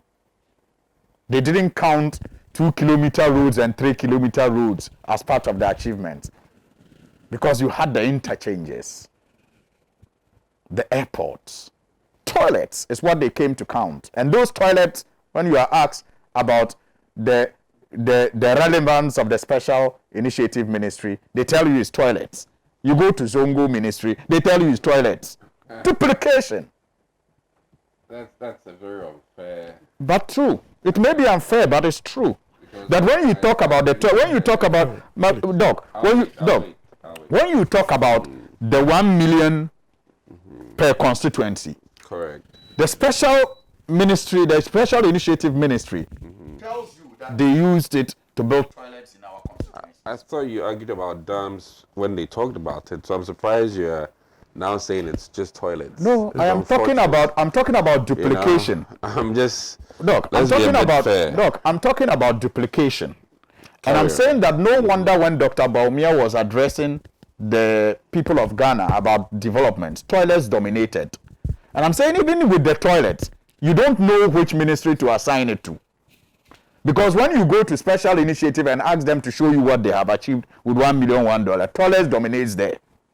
When you go to Zongo ministry, toilets dominates there. That's the point I'm making. The duplication of the ministry. Can I proceed? Let him move. I beg you. Let him move. Zongo, I'm not here to really, but let's be fair. Just take note. Just take note. But I think Zongo paid a lot of scholarships for. Okay. Please. It is not unfair. Let me tell you, the scholarship for Zongo students, especially medical students, did not start under the New Patriotic Party and did not need a Zongo ministry for that to be done. Ladies were carefully selected from the Zongo communities and taken abroad to study medicine because of government policy to ensure that Muslim women, got attended to by doctors because of religious beliefs, gynecology and others. They did not feel comfortable being attended to by men. So as part of government policy under the President Mahama and NDC government, Zongo girls were specifically picked and supported to go abroad to do medicine. So if you talk about scholarship for Zongo, people. I'm telling you that you didn't need a Zongo ministry with a budget to take care of the minister and the several appointees and assistants, special assistants who had special assistants. You didn't need that. That's the reckless expenditure that has brought our economy to its knees. That's what I am talking about. You didn't need that. You had all sorts of, expenditure that simply could not be justified. That simply did not contribute to growth of our economy. You recall the press conferences we held as a minority in Parliament then, and highlighted how everything was going into consumption. How everything that we either borrowed or raised internally went into just consumption and nothing to stimulate production.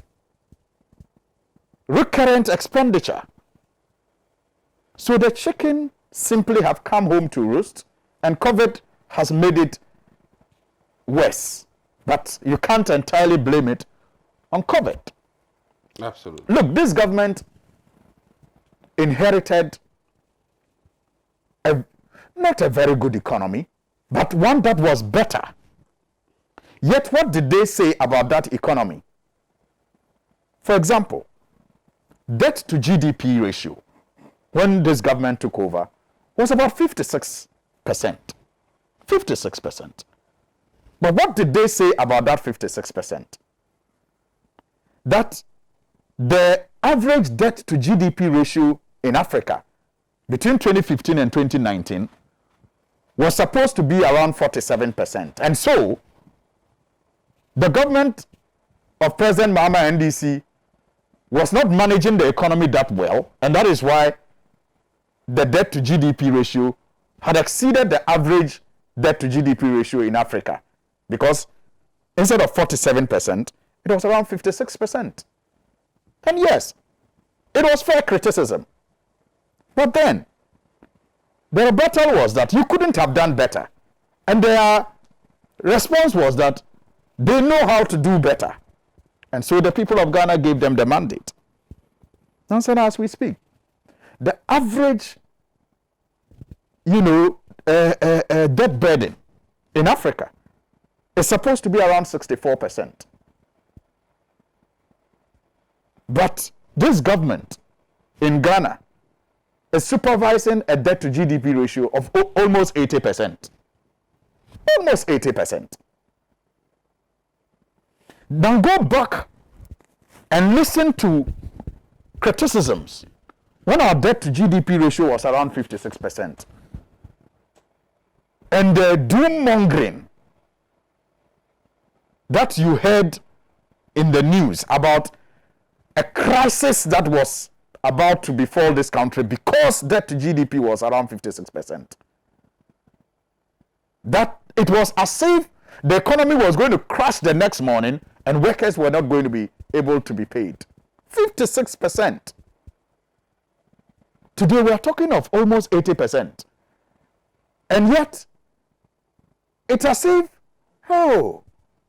it's not that bad. 80%. When you said around 56% was unheard of, was unprecedented, was doom lurking around the corner. Today it's about 80%. And you still have the courage to suggest that all is well and criticisms are misplaced. If that is not hypocrisy, then maybe it has a new definition. Maybe it has a new definition. Look, this government came into power and I recall that some of us said that the full impact of their policies and programs and actions were going to be felt between 2019 and 2020. So, for example, you have to be careful to criticize or praise them for any gains or losses in 2017 and 2018. Why? Because by 2016, September, November, to December, the World Economic Watchers had already predicted that Ghana's economy was on the ascendancy due to the investments that the government of President Mahama and the NDC was doing. The predictions showed that, for example, in 2017, GDP was going to grow between 7 to 8% because of Sankofa, ENI, and other projects and the investments in those fields. They predicted it. So if you had an NPP government in 2017 posting a growth of about 7%, you have to be careful to either praise them or criticize them. You could praise them for perhaps maintaining what they inherited and not ruining it so badly that the targets were not missed.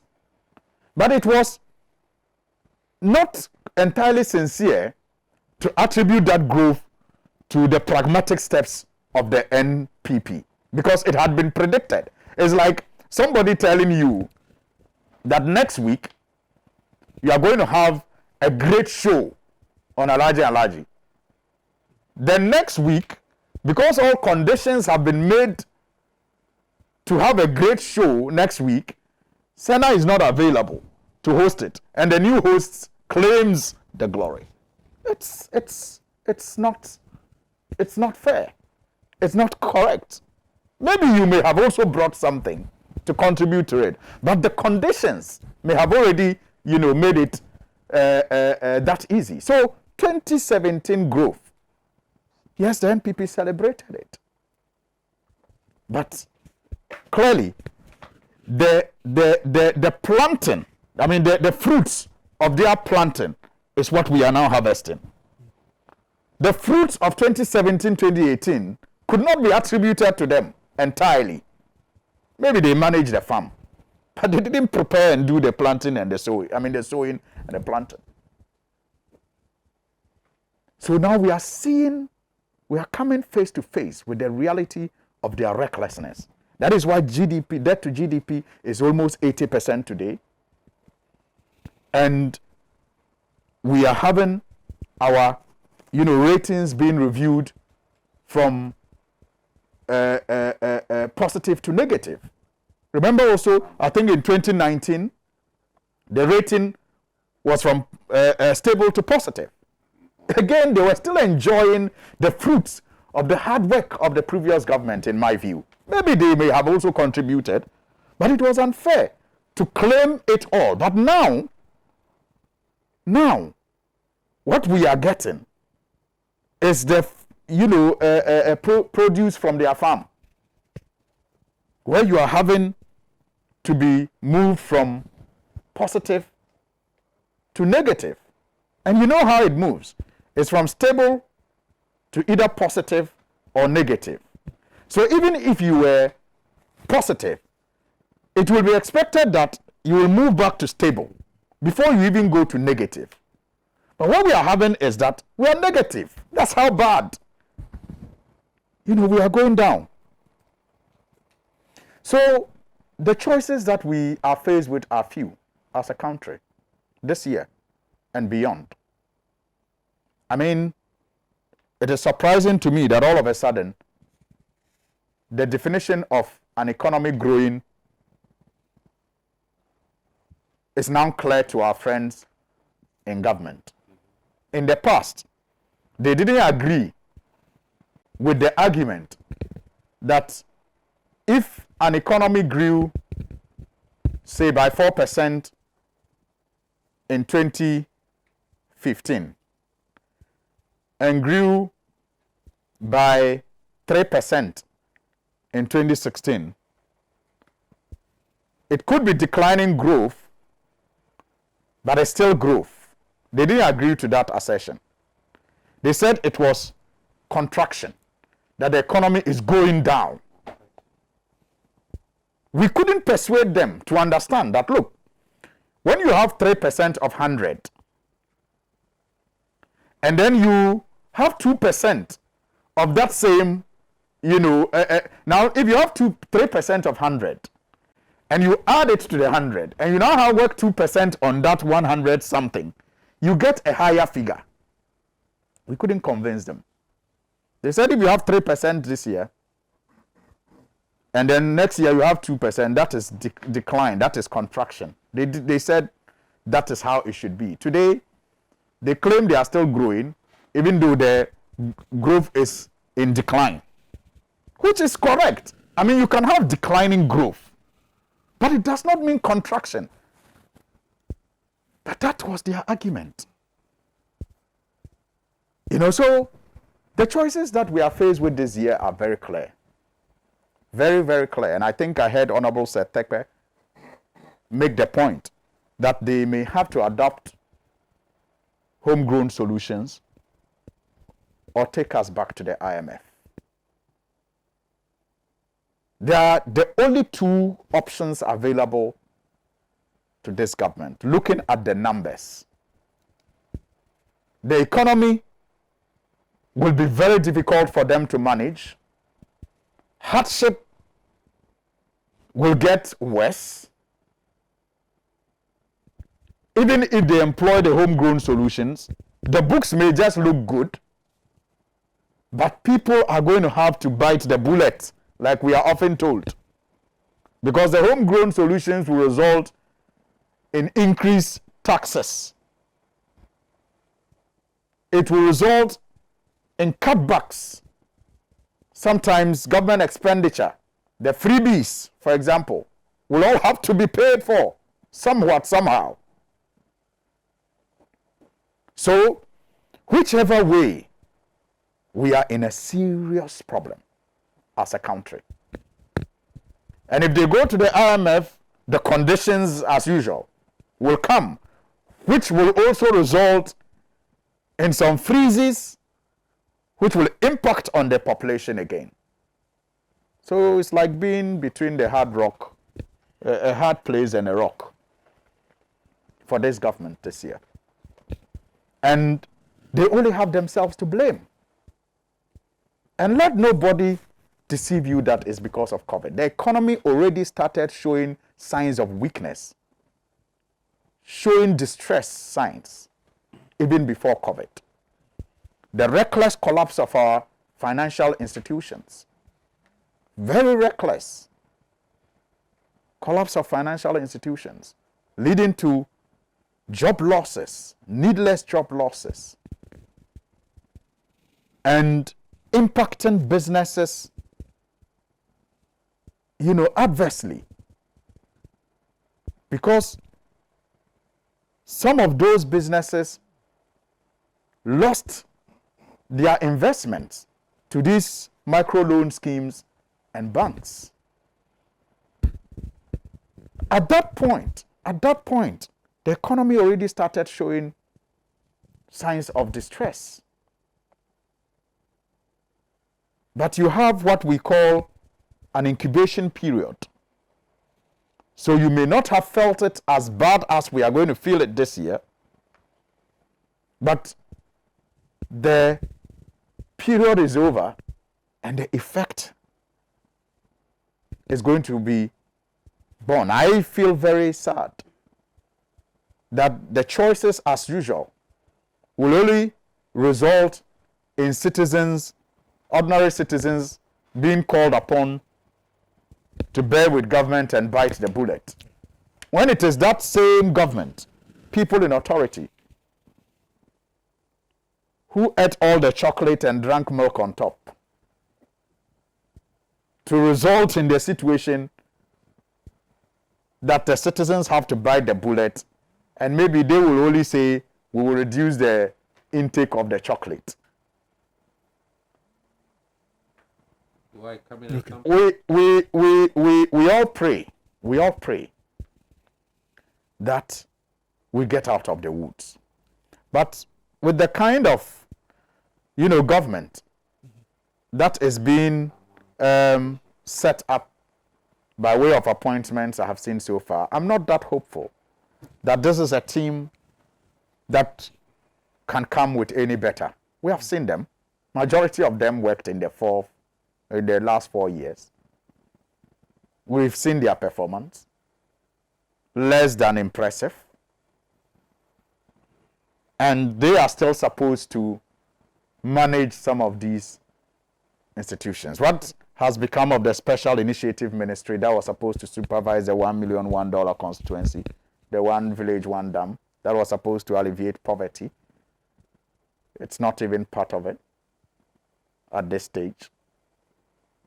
I mean, Finance Minister Ken Ofori-Atta has demonstrated clearly that he may have some knowledge when it comes to managing finances in the private sector, but simply clueless when it comes to public sector finance management. And Senate, the two are not the same. I'm a public administration student, and public finance management, public accounting is completely different from the way the private person sees profit and accounting and finance management. And it shows clearly in how Mr. Setepe has, Mr. Ken Ofori-Atta has managed the economy over the years. That is why you have cases of conflict of interest here and there, and just sheer mismanagement and sidestepping of public finance management requirements and regulations. And the same person is supposed to be the finance minister. That is if he is able to scale through the appointments committee and parliament in general. It is only a matter of time. That one is only a matter of time. Even though as a member of the committee, I'm not willing to disclose what my thoughts are on him as far as, his... No, I said it's only a matter of time. That is, the nomination is, the confirmation is dependent on whether he passes through the appointment committee or not. But I'm saying that personally, I do not think that he will bring anything on board. I mean, I didn't, if you think that is a verdict, I'm saying that when we vetted Barton Amidu, I publicly stated I didn't think he was going to pass through. I mean, he was going to be successful.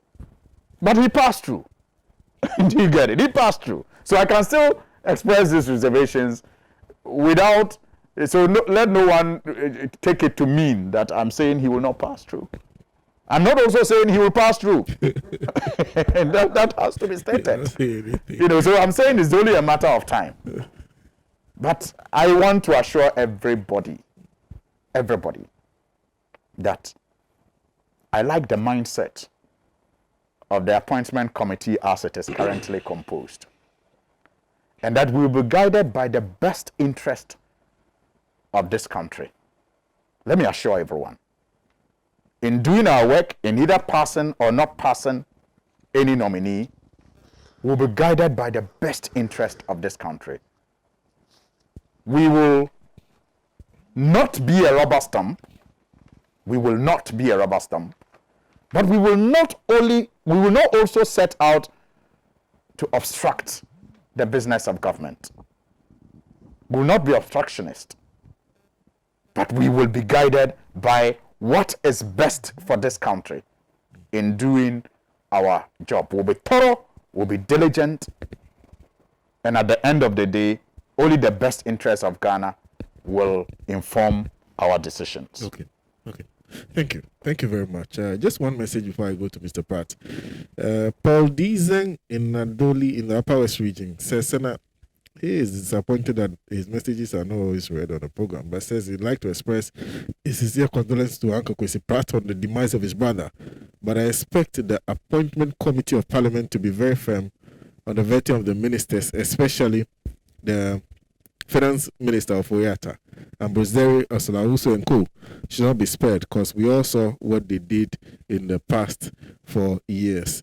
And just another one. Then I go to Mr. Pratt, this message is repeated 67 times. Says, I do sincerely appreciate submissions from various contributors in respect of the deadly COVID-19. My sympathy and condolences to the Pratt family for the death of their beloved son, brother and friend. Dr. Kisi has delivered a very brilliant submissions as to how Parliament is going to work together as Ghana, but not as parties. My brother and friend, Dr. Kisi, exactly why civil society is called upon the previous government NPP to buy into that idea. However, it didn't go that way. Thank God Parliament is now 137. God dearly loves Ghana to work or move on. Reason, Dr. Kisi and NPP has to realize why compromise is so crucial in political balance. Kwame in Tabora said that. Mr. Pratt. In 1999, former President J.A. Kufuor was asked about the state of the national economy. And he said that he could not discuss the state of the national economy in terms of the gross domestic product, per capita income, and so on and so on. He said that every Ghanaian knew the state of the economy, and that what happened in people's pockets was the true reflection of the state of the economy. It was as a result of this definition of the state of the economy that the New Patriotic Party adopted a very, very interesting slogan for the 2000 elections. That slogan simply said, "Shewu bottom nato abapa." Look inside your pocket and vote wisely.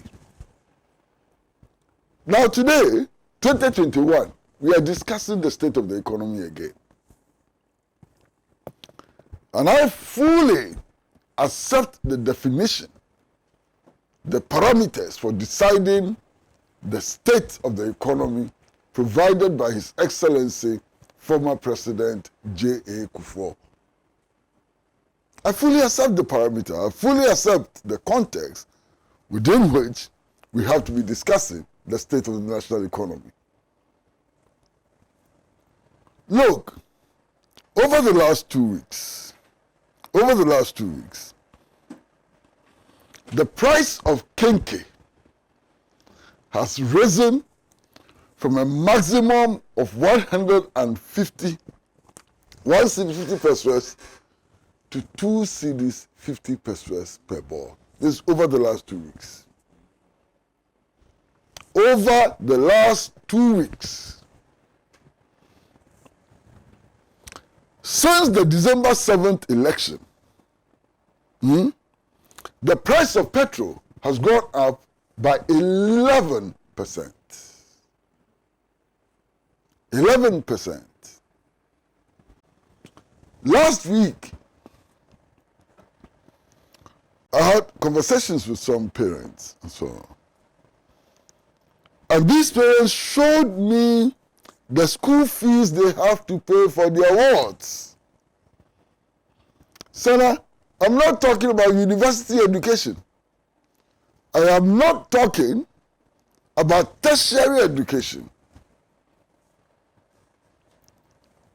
3-year-olds and 2-year-olds are having to pay 7,000 cedis per term. 2-year-olds and 7-year-olds are having to pay 7,000 cedis per term in some of the schools.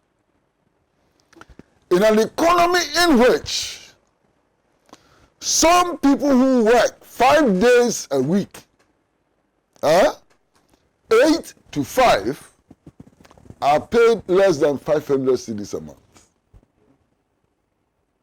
This is the state of the economy. If you earn 500 cedis a month, and you have to pay for water, pay for electricity, pay for your rent, and school fees for a 3-year-old child is 7,000 cedis a month, how do you survive? This is the legitimate question. You understand? So when we're talking about the state of the economy, we must be talking about people and how they live and survive. And if we're talking about people and how they live and survive, my goodness, the Ghanaian economy is in total shambles. We do not need Moody's to come and tell us what the state of the economy is. We live here. We eat here. We go to school here. We take trotro here. We know the state of the economy better than Moody's. I agree. And the verdict is out there on the street. The verdict is out there on the street. You know, my brother, today, in 2021, you cannot run any decent society, any modern society, without electricity. It is impossible. Electricity, the provision of electricity, is at the center of economic development. Last year, 2020, by October, independent power producers in Ghana were telling us that we have bought and used electricity for them and not paid. We owed $1.7 billion. $1.7 billion. And that if government was unable to pay them the $1.7 billion, they were going to shut their plants. Today, my calculation is that we should be owing the independent power producers something in the region of $2 billion. $2 billion. My brother, if they shut their plants, we are going back to a situation which will be far worse than doomsaw. I bet anybody to challenge me. We can be going back to doomsaw, the worst form of doomsaw, any time from now. This is the state of the Ghanaian economy. This is the state of the Ghanaian economy. We are running an economy in which, if we don't borrow, we cannot pay public sector workers. We have only succeeded in paying public sector workers because we are borrowing heavily. Is this a buoyant economy? Is this a buoyant economy? We have borrowed master. We have borrowed and borrowed to the extent that today, if you take all of government revenue, all of the state's revenue, and you add grants, the things we get from Lala, you add grants. We use 90% of that, 90% of that just paying debt and interest on the debt. How can this be a buoyant economy? My brother, when you take all that you earn, and you add all the grants, all the gifts they give you and so on, you spend 90% of that paying your debts and the interest on the debts. Buoyant economy? Is this the buoyant economy? I can't believe it. And then when you begin to talk like this and explain the real situation, you are told that don't worry, inflation has come down.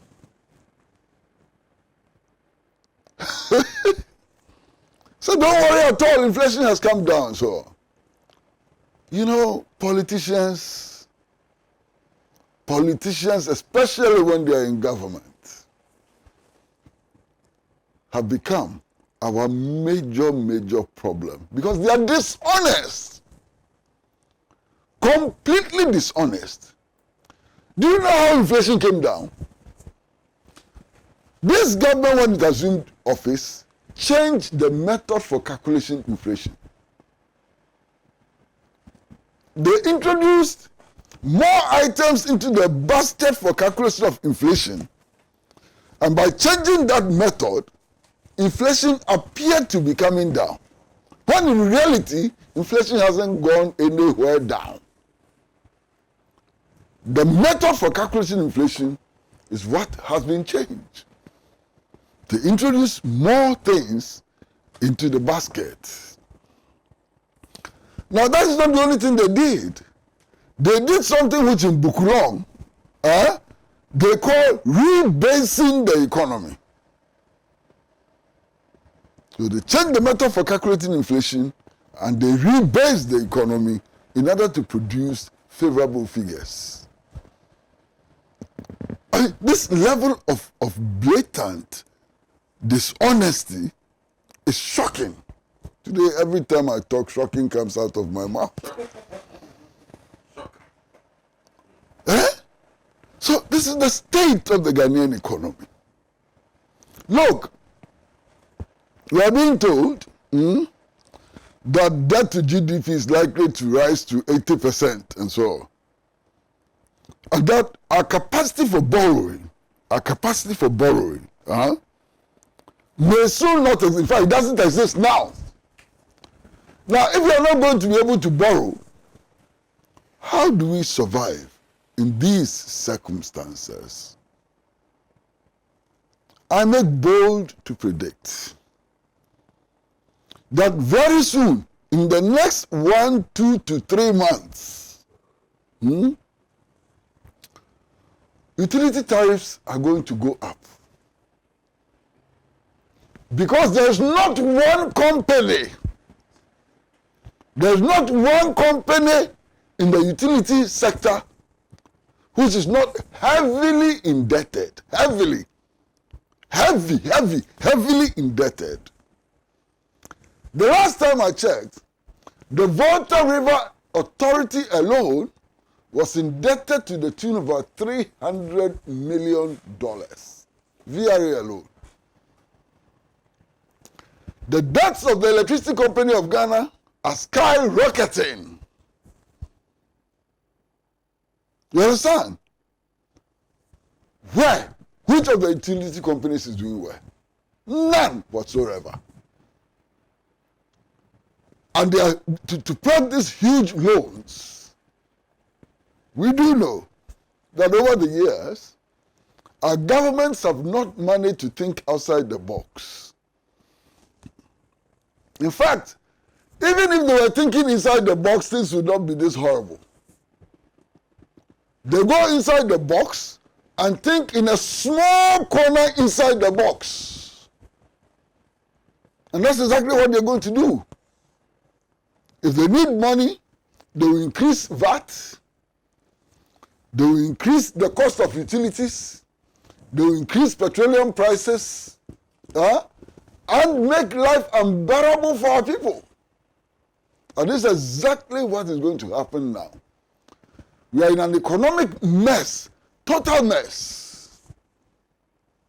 Rather than sit back and think about how to restructure the national economy, they don't do that. You see, if you listen to all of them, they'll be telling you that, look, Ghana is a major gold producing country in the world. It is true. We are among the 5 largest producers of gold in the world. But what is the reality with gold production? The reality with gold production is that Ghanaians collectively, our interest in gold, carried interest in the gold exploiting companies is only 3%. 3%. We have signed foreign exchange retention agreements with these companies, which allows them to keep 98% of the total value of gold exported out of this country in banks abroad.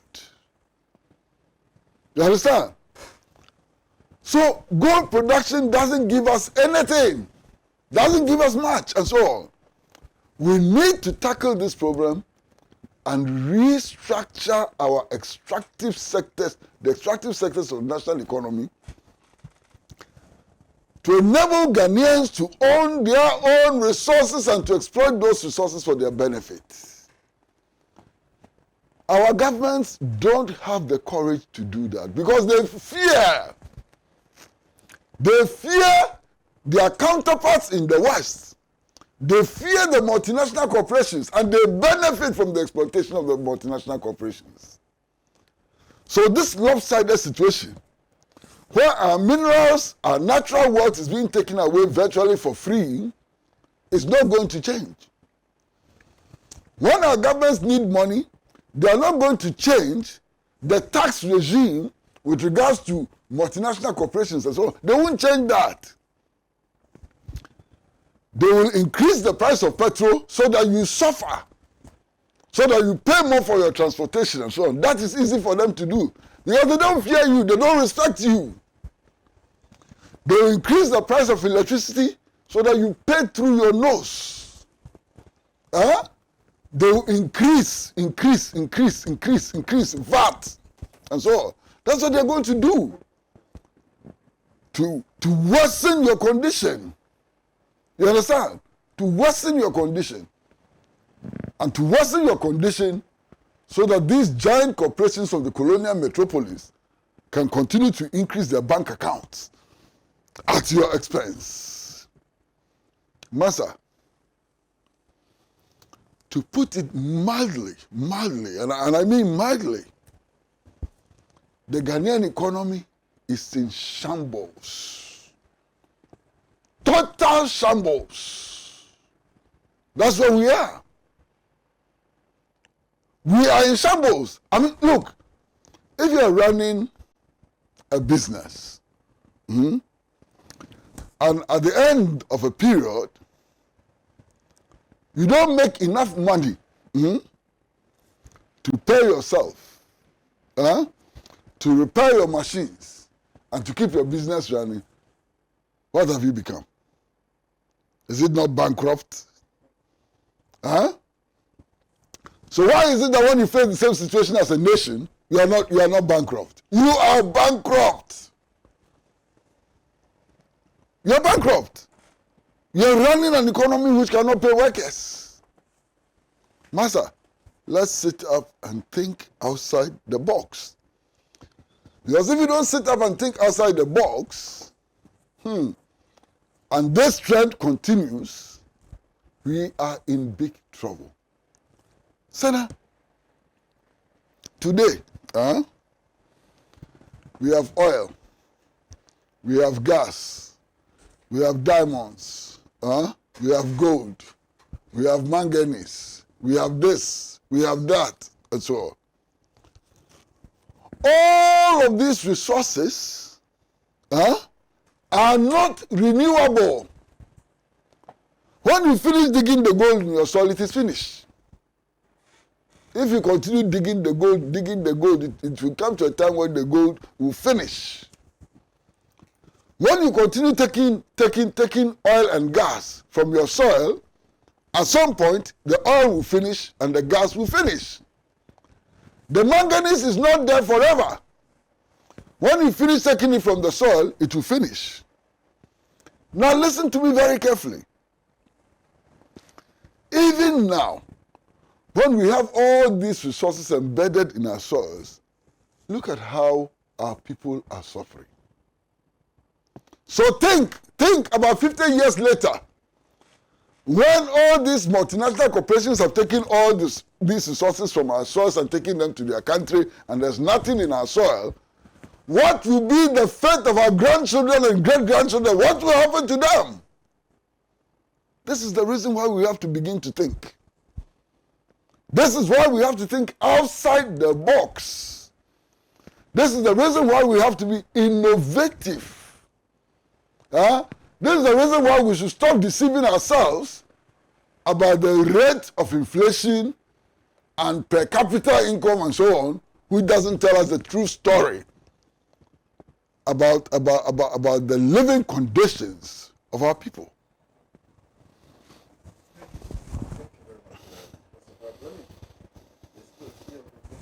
I don't think we have enough time to introduce a new topic. But let me, okay. I'll come to you shortly. Yeah, Dr. David Percy says, my friend Honorable Suhini notes that our debt to GDP ratio is near 80% now under Nana Akufo-Addo and his personal treasurer, Kenu Foriata. Yet we hear little of the doom-mongering we heard when he stood at 56% under JDM.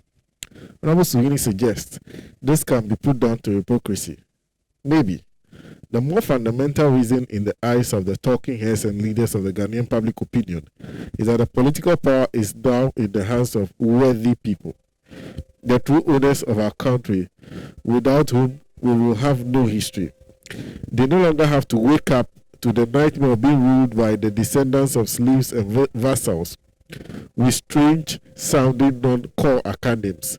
For the same reason, these social forces in civil and moral society, in academia, and in the media were all accomplices in the open preparations to steal the 2020 presidential elections.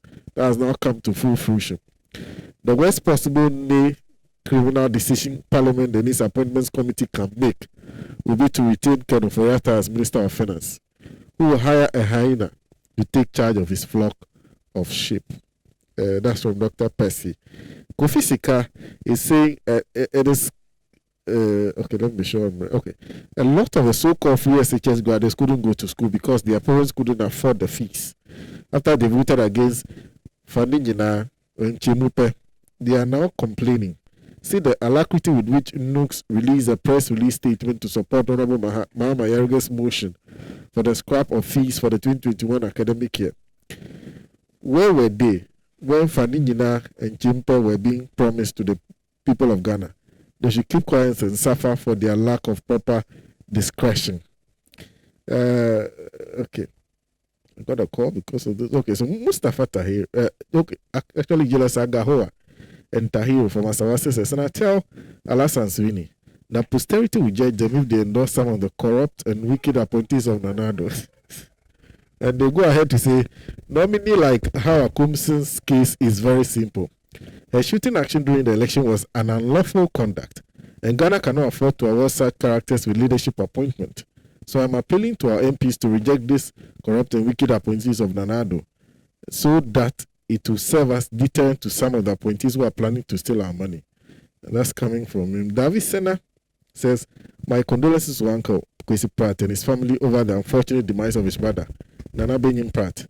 Unless the election verdict is overturned and a rerun ordered to determine the true winner of the 2020 elections, Ghanaians should be prepared to tighten their belts over the next 4 years. Doc, you said you had some few issues. Yes. I know we have very limited time, but like I was saying, it's unfortunate that he was largely depicting the special initiatives and even the Zongo as strictly a toilet facility making, ministry. I think it was unfair in the sense that he later on then admitted that yes, some scholarships went through there. I think that,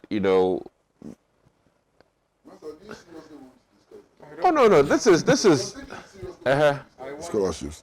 Yeah. You will find that for the students, for example, who went to Cuba to do medicine, the vast majority of them did not come from the Zongos, they came from the Eastern region, a particular place in the Eastern region. You can check. My point I was trying to make is the fact that it is ingenious to just lump the whole ministry into a toilet maker. That's my point I was trying to make. That's the initiative. You understand why I'm were coming already from? in existence. Oh yes, but you needed a Zongo ministry. But to my introduce point, the toilet thing. My point, though, that's what I see, because that's what you talk about. Apart from the beautification of the president's frontage. My point, though, is that there was a lot. Maybe, for instance, things were being done under a certain department, which has now been put under the Zongo initiative. It's fair to just admit that, okay, these programs were maybe in existence under, for instance, Scholarship Secretariat, but were put under Zongo, fine. But don't just state that the entire ministry was just for that, which is, I think, very unfair. That's my key point. Now, the other thing largely to do with the economy. Listen, we need to be honest that COVID definitely has impacted the world's economy. And if we don't admit that, we won't achieve anything. In terms of projections, I agree with you. When the NDC took over under Kufuor's regime, oil discovery had come. I mean, it's a continuum. It's a continuum. One cannot be done with total disregard for a previous government. It's a continuum. Now, the key thing is, no matter what we do, as we sit here now, the world is in trouble. And it is because of this illness. Projections that we had in 2017 leading up into 2019 have all been thrown out because of the way things went in 2020, largely. So I am pleading, and I keep saying this, that we better sit up and take reality as it is and then manage forward. But if we would ignore and not admit truthfully that yes, the world has changed under some illness that nobody anticipated was going to come, we'll be in trouble. So I'll plead with you, like I've been saying, that let's work for Ghana and let's be circumspect, let's be truthful in totality, and not, I mean, we can all hinge somewhere and say just one thing, but we really have a big issue. Yeah. We really do. A lot of the messages actually were directed at you. Yes, just a quick one. There are two sides to every coin. You know, I don't think that the arguments that some of us made on this platform suggested that COVID didn't have an impact. If that was the suggestion that my brother got, then that was not the intention. Okay. But the point has to be made that our economy started heading the way of trouble even before COVID hit. That's the point that was being made in the earlier submissions. Okay. The economy was heading towards trouble before COVID hit. And so COVID has compounded it, no doubt about it. COVID has compounded it, no doubt about it. Now, some of the text messages. One was on Yerga's motion. Yes, I agree with the texter that, and that is why some of us have always said that, look, voting has consequences. I mean, if you were a student and you didn't find Chempe or Faninyina relevant, after the election, you are faced with the reality of having to pay your fees and go to school in a situation where your businesses or your parents' businesses are suffering. So perhaps if you voted the other way around, that is if you didn't vote for Chempe, that's it, or Faninyina, if you voted for it, maybe you wouldn't have been faced with these consequences. You know, but Ayerga's motion, it's such a brilliant one that we should have considered and resolved and written to the president by now. But for the majority group, pussyfooting. I mean, they have from day one raised one issue over the other, over the text. Meanwhile, in Parliament, I've been in Parliament in the last 4 years, a resolution does not always reflect the motion. It is through the debate that you arrive at a resolution that you all accept. So even if you had issues with some wording of the motion, those issues in the debate will come up. And then when you finish the debate, you all resolve that based on the ideas that have come as a result of the debate, the resolution that the parliament is going to take is this. But from day one, oh, it shouldn't be admission fees, it should be fees. Ayerga changes it to fees. Oh no, let's do it this way again. Because why? They know that it is important for students to enjoy this. And if they are seen against it, students may punish them for being against what will lead to their welfare. No, that is what it is. That is what it is. And they also are not comfortable passing this burden to a government that they are part of. But if this government has taken upon itself other needless burdens, like funding a big government size, I don't think this is... Why can't they just for this once do this for the citizens also, the students? Why can't they do this? It is very necessary. So what is the essence of free SHS when the people cannot have the opportunity to progress to tertiary level, which will eventually end them jobs? What is the essence of it? This is you preaching to the choir here. Let us go the full hall. Now the nominations, the appointments committee text messages too. I saw just a quick one on that. Okay. You know, I think that, I mean, this is my personal observation. Somebody talked about how Kumsin and how straightforward her case is and others. My personal observation is that I think some of the nominees, when I look through the list, the president is setting a trap. He doesn't have, I think as a person, he doesn't have the courage to refuse them appointments. He doesn't. So by the composition of Parliament, my thinking is that he's hoping that Parliament will do that job for him. Because it beats your imagination how some people made it on the list. But I think it's because our president doesn't have the courage to say, I won't appoint you. Maybe he only knows what they mean to him. So you see some names on the list, and I think it's a trap. The president wants Parliament to reject, and then he can crawl them and say, okay, Parliament, I did my part. Parliament didn't accept you, so I'll change somebody. I mean, but look, however you look at it, we will be guided by the best, what is in the national interest. Thank you. Men and the women, they seem to be taken from a very small pot to the men and the women, and I'm surprised. They have the men and the women. They should show them off. This has done this. Yes, you've done very well. Somebody's coming to do better. The relay should be there of getting better and best. I'm surprised. The way the president introduced them to the nation in 2017, he was praising them and telling us what they are coming to. I'll prefer not to drag this topic, so...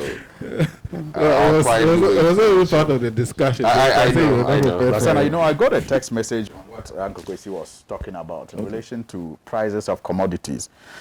A friend of mine just texted that on 14th December in Tamale, he went to buy 1 ton of iron rods for 3,500. 3,500, 1 ton of iron rods. And that yesterday when he went back, he was told it's now 5,500. 14th December to That's now. 2,000. Yes. Wow. Very terrible indeed. Well, let me this message is coming from La David Ametefe, who says, listening to Alhaji and Alhaji Live, a point need to be made to emphasize what Uncle Pras said.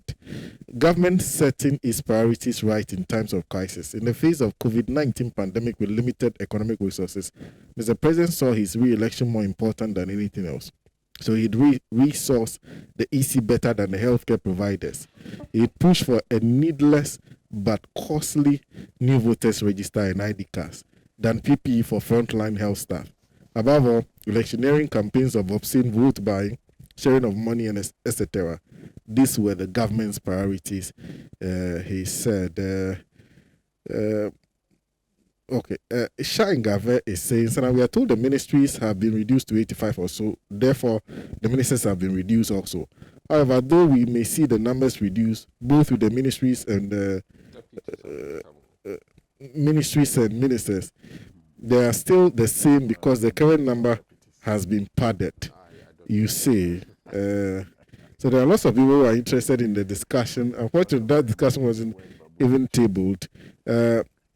Chris in Ashalaboche says, ministers who have collapsed the business of hardworking Ghanaians without thinking of employees should not be approved during vetting, especially those who have become the reservoir and a walking encyclopedia of lies. They will never change. The corrented donkey is still an ass. And then there was one from Akogan who says, Sana, fuel prices have already gone up 3 times just in this month. We are bracing ourselves for hard times.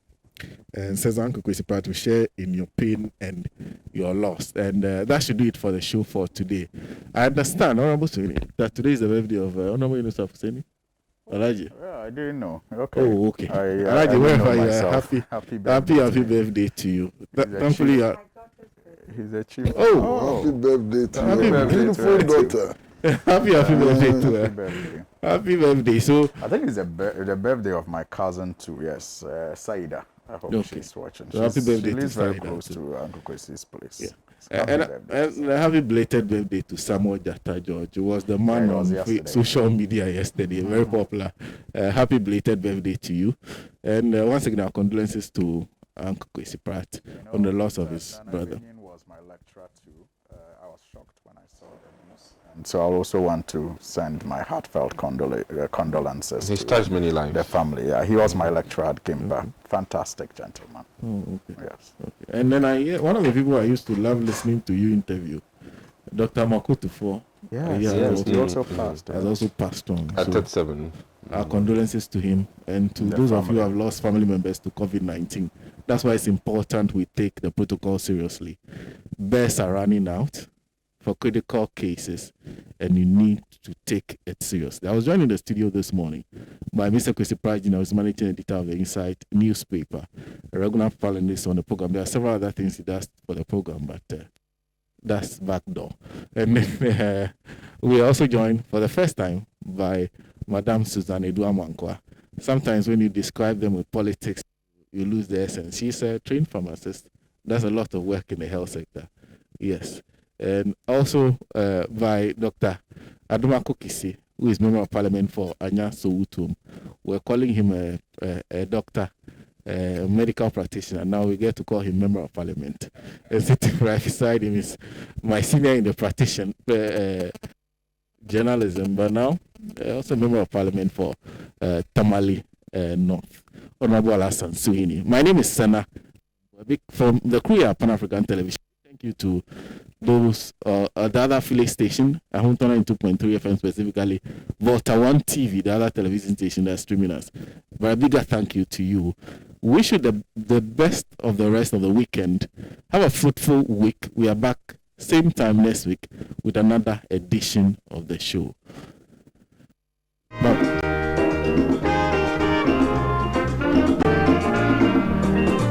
He has labored, he has suffered